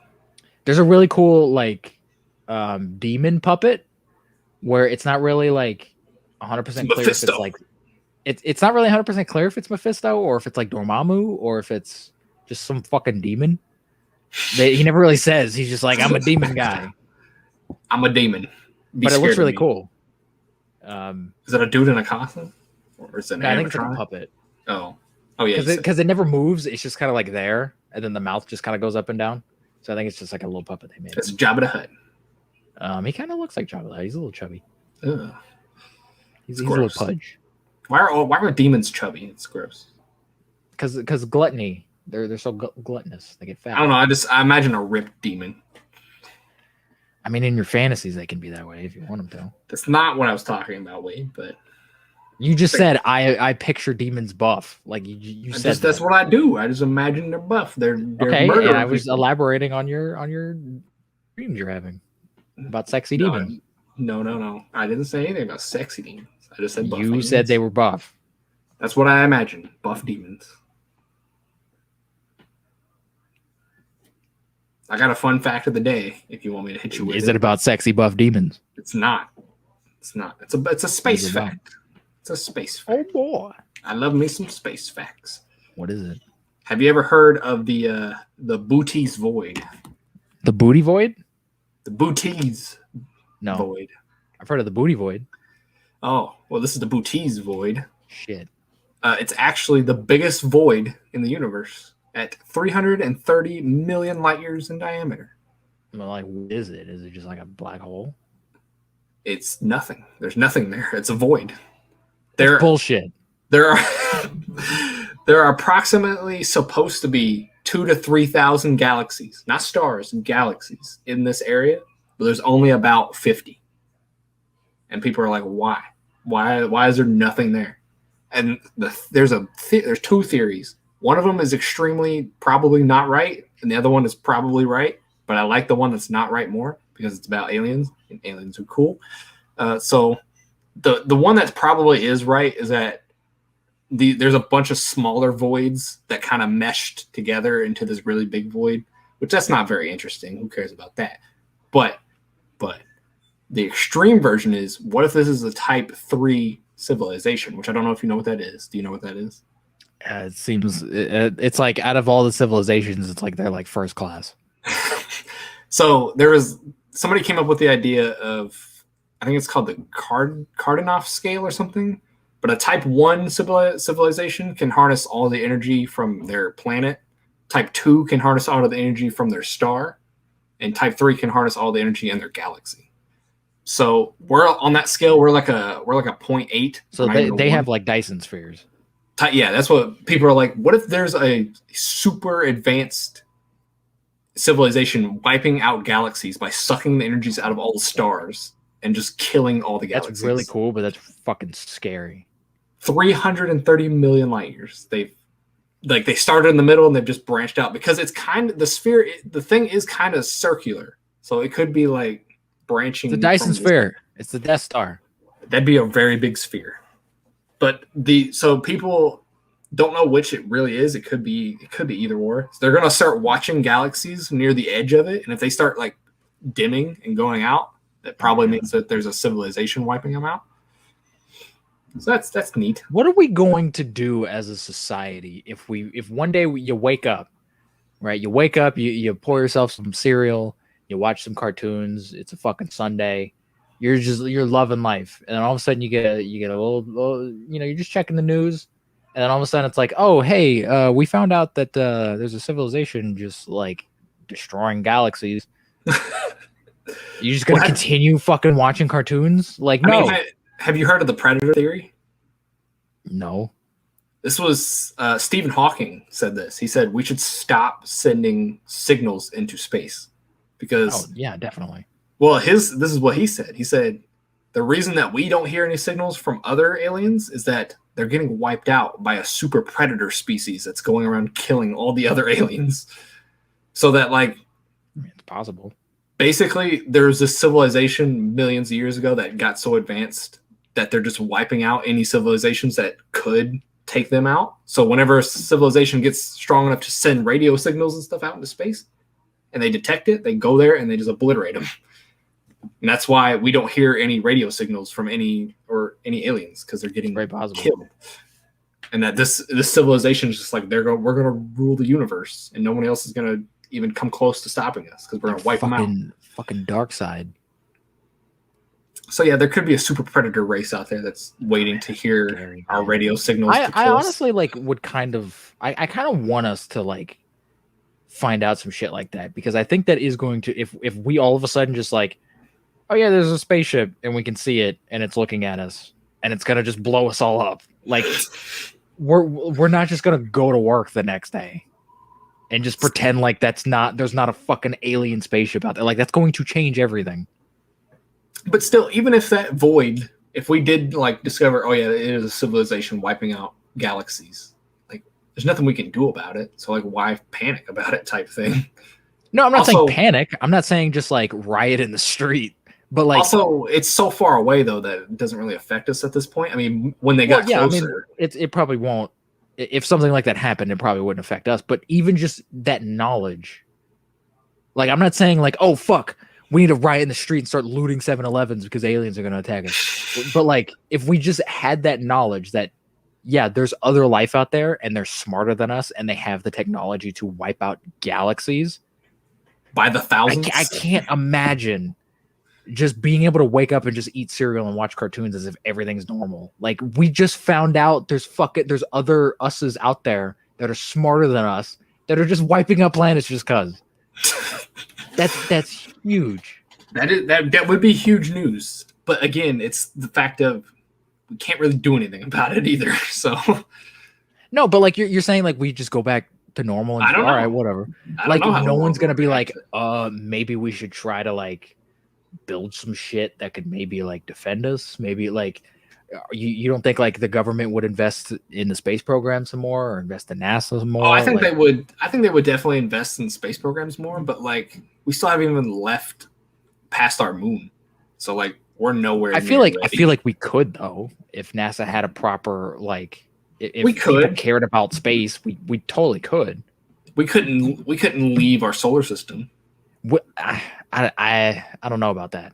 It takes at this point. I think no. it's possible. No, it takes about. We went to the moon on the power of a fucking calculator from the 60s. We have fucking iPhones and like holograms and shit now. You're telling me we can't go to the fucking sun? That's bullshit. I'm not saying the sun. I'm saying leave the sun, leave the solar system. That's bullshit. I don't. It's not about power. It's about how far everything is. Everything's very far away. Like it takes with the current space travel technology we have, it still takes about 50 years just to get to Pluto. Yeah, get generation ships and just have people who are like, look, I'm probably not gonna I'm not gonna see the end of this, but it's my kids are, and that's gonna be the like my purpose here is to populate the next generation who's going to see this. You have that. I'm sure there are plenty of people out there that would totally be down to do that. But it's also the issue of once you leave the solar system, how are you gonna get power? Because most ships are powered by solar panels, and when you leave that's not our problem. When you leave the solar system, you don't have solar panels anymore that work. That's not our fucking problem. That's their fucking problem. I don't know. If we could go to planets easily, not easily, but to a certain degree, maybe we could be all right. But these people are wiping out galaxies. Like they're so much more advanced than us. Oh yeah, no, definitely. But it's like I feel like I don't know. I feel like my life, I don't think I'd be able to continue just knowing that they're out there. Like, that's some heavy shit to just be like, oh, all right, I'm just gonna operate as usual. Like, no, there's fucking aliens out there with UFOs and shit, just wiping out galaxies just cause. Like, that's and eventually, maybe not in our lifetime, but eventually they will hit our galaxy. Like, yeah, and if they have the power to do that, who's to say they won't be here tomorrow? Right. Like, so it's like sure they're millions and millions of light years away, but like they could get faster. What if they get like a radio wave from like Sanford and Son, and then they're like, oh shit, what is that? And then they see Earth and they're like, let's go get that shit real quick. And then they pop over here and then get rid of us, and then they pop back to what they were doing. They'd have to be nearby to hear our radio signals. Our radio signals, Sanford and Son radio signals go pretty far. It's not about that. It's about radio signals they travel at the speed of light, and even traveling that fast, no radio signals even left the galaxy at this point. No, even the earliest signal that could have been strong enough to be detected, which was, I think, Martin Luther King's I Have a Dream speech. There's nowhere near leaving the galaxy. Like, if you saw a picture of the galaxy, like say it was this big, our radio bubble would be like super tiny on that map. It's like barely at Mars. No, it's way past Mars for sure. It's way past our solar system. Barely at Neptune. It's way past our solar system. But the bubble, our solar system compared to the galaxy is nothing. It's tiny. And our radio bubble is not. But what if they perceive time differently and it gets to them quicker? That's not how that works. Even if they could perceive time. No, that's bullshit. Time is weird. No, that's not what I'm saying. They could perceive time differently. That's 100% possibility. But that doesn't change how fast radio waves. No, but because if it takes like a light year or whatever, like you were saying, to get out of our solar system, what if they're in some weird fucking time vortex where to them it's like it's been a light year, and they hear it and they go, oh shit, what is that? And then they find out it came from Earth, and they're like, oh fuck. Even if a light year is a second to them, it'd be a light year to us, which would be a long time. Yeah, but what I'm saying is like they got time travel. Oh, they have like time travel and shit. Like they are a light year away. They hear it. They go, where did that come from? Oh, it came from Earth a light year ago. Let's go over there and blow that bitch up. I mean, if they have like a warp drive or whatever, they could get here instantly. There's no question about that. It's just they have to detect the radio signal, which is like, okay, if they detected it, they're probably nearby anyways, type thing. Because I think like our furthest radio signals have just barely made it past like the closest couple stars to us. Like that's how. Oh Jesus! Like the closest star is like 1 or 2 light years away. Why are we sending out radio signals? that's not a choice. When you broadcast, like Martin Luther King's "I Have a Dream" speech, it was broadcasted all over the world, and when you have that powerful of radio, it leaks into space and it just goes. You should probably just like stop doing that. Well, we might actually, because radio's kind of dying if you think about it, and people don't use radio signals anymore. They use cell signals, which don't go into space. We should probably stop doing that because I don't want an alien to like see like a Hitler like movie or whatever and go, oh, these people are fucking evil. Let's wipe them out.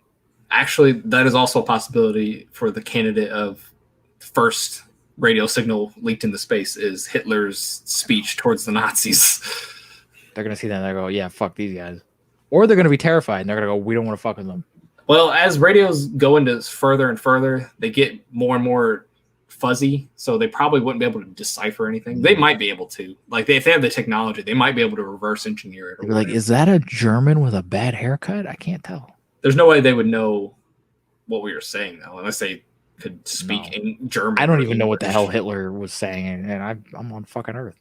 Exactly. So unless they are super smart and can decipher a language instantly, like they have those little fish ear things from Hitchhiker's Guide to the Galaxy where they just pop it in and they can just understand language. Any language. It doesn't matter if they've never heard it or not. They can just understand. Yep.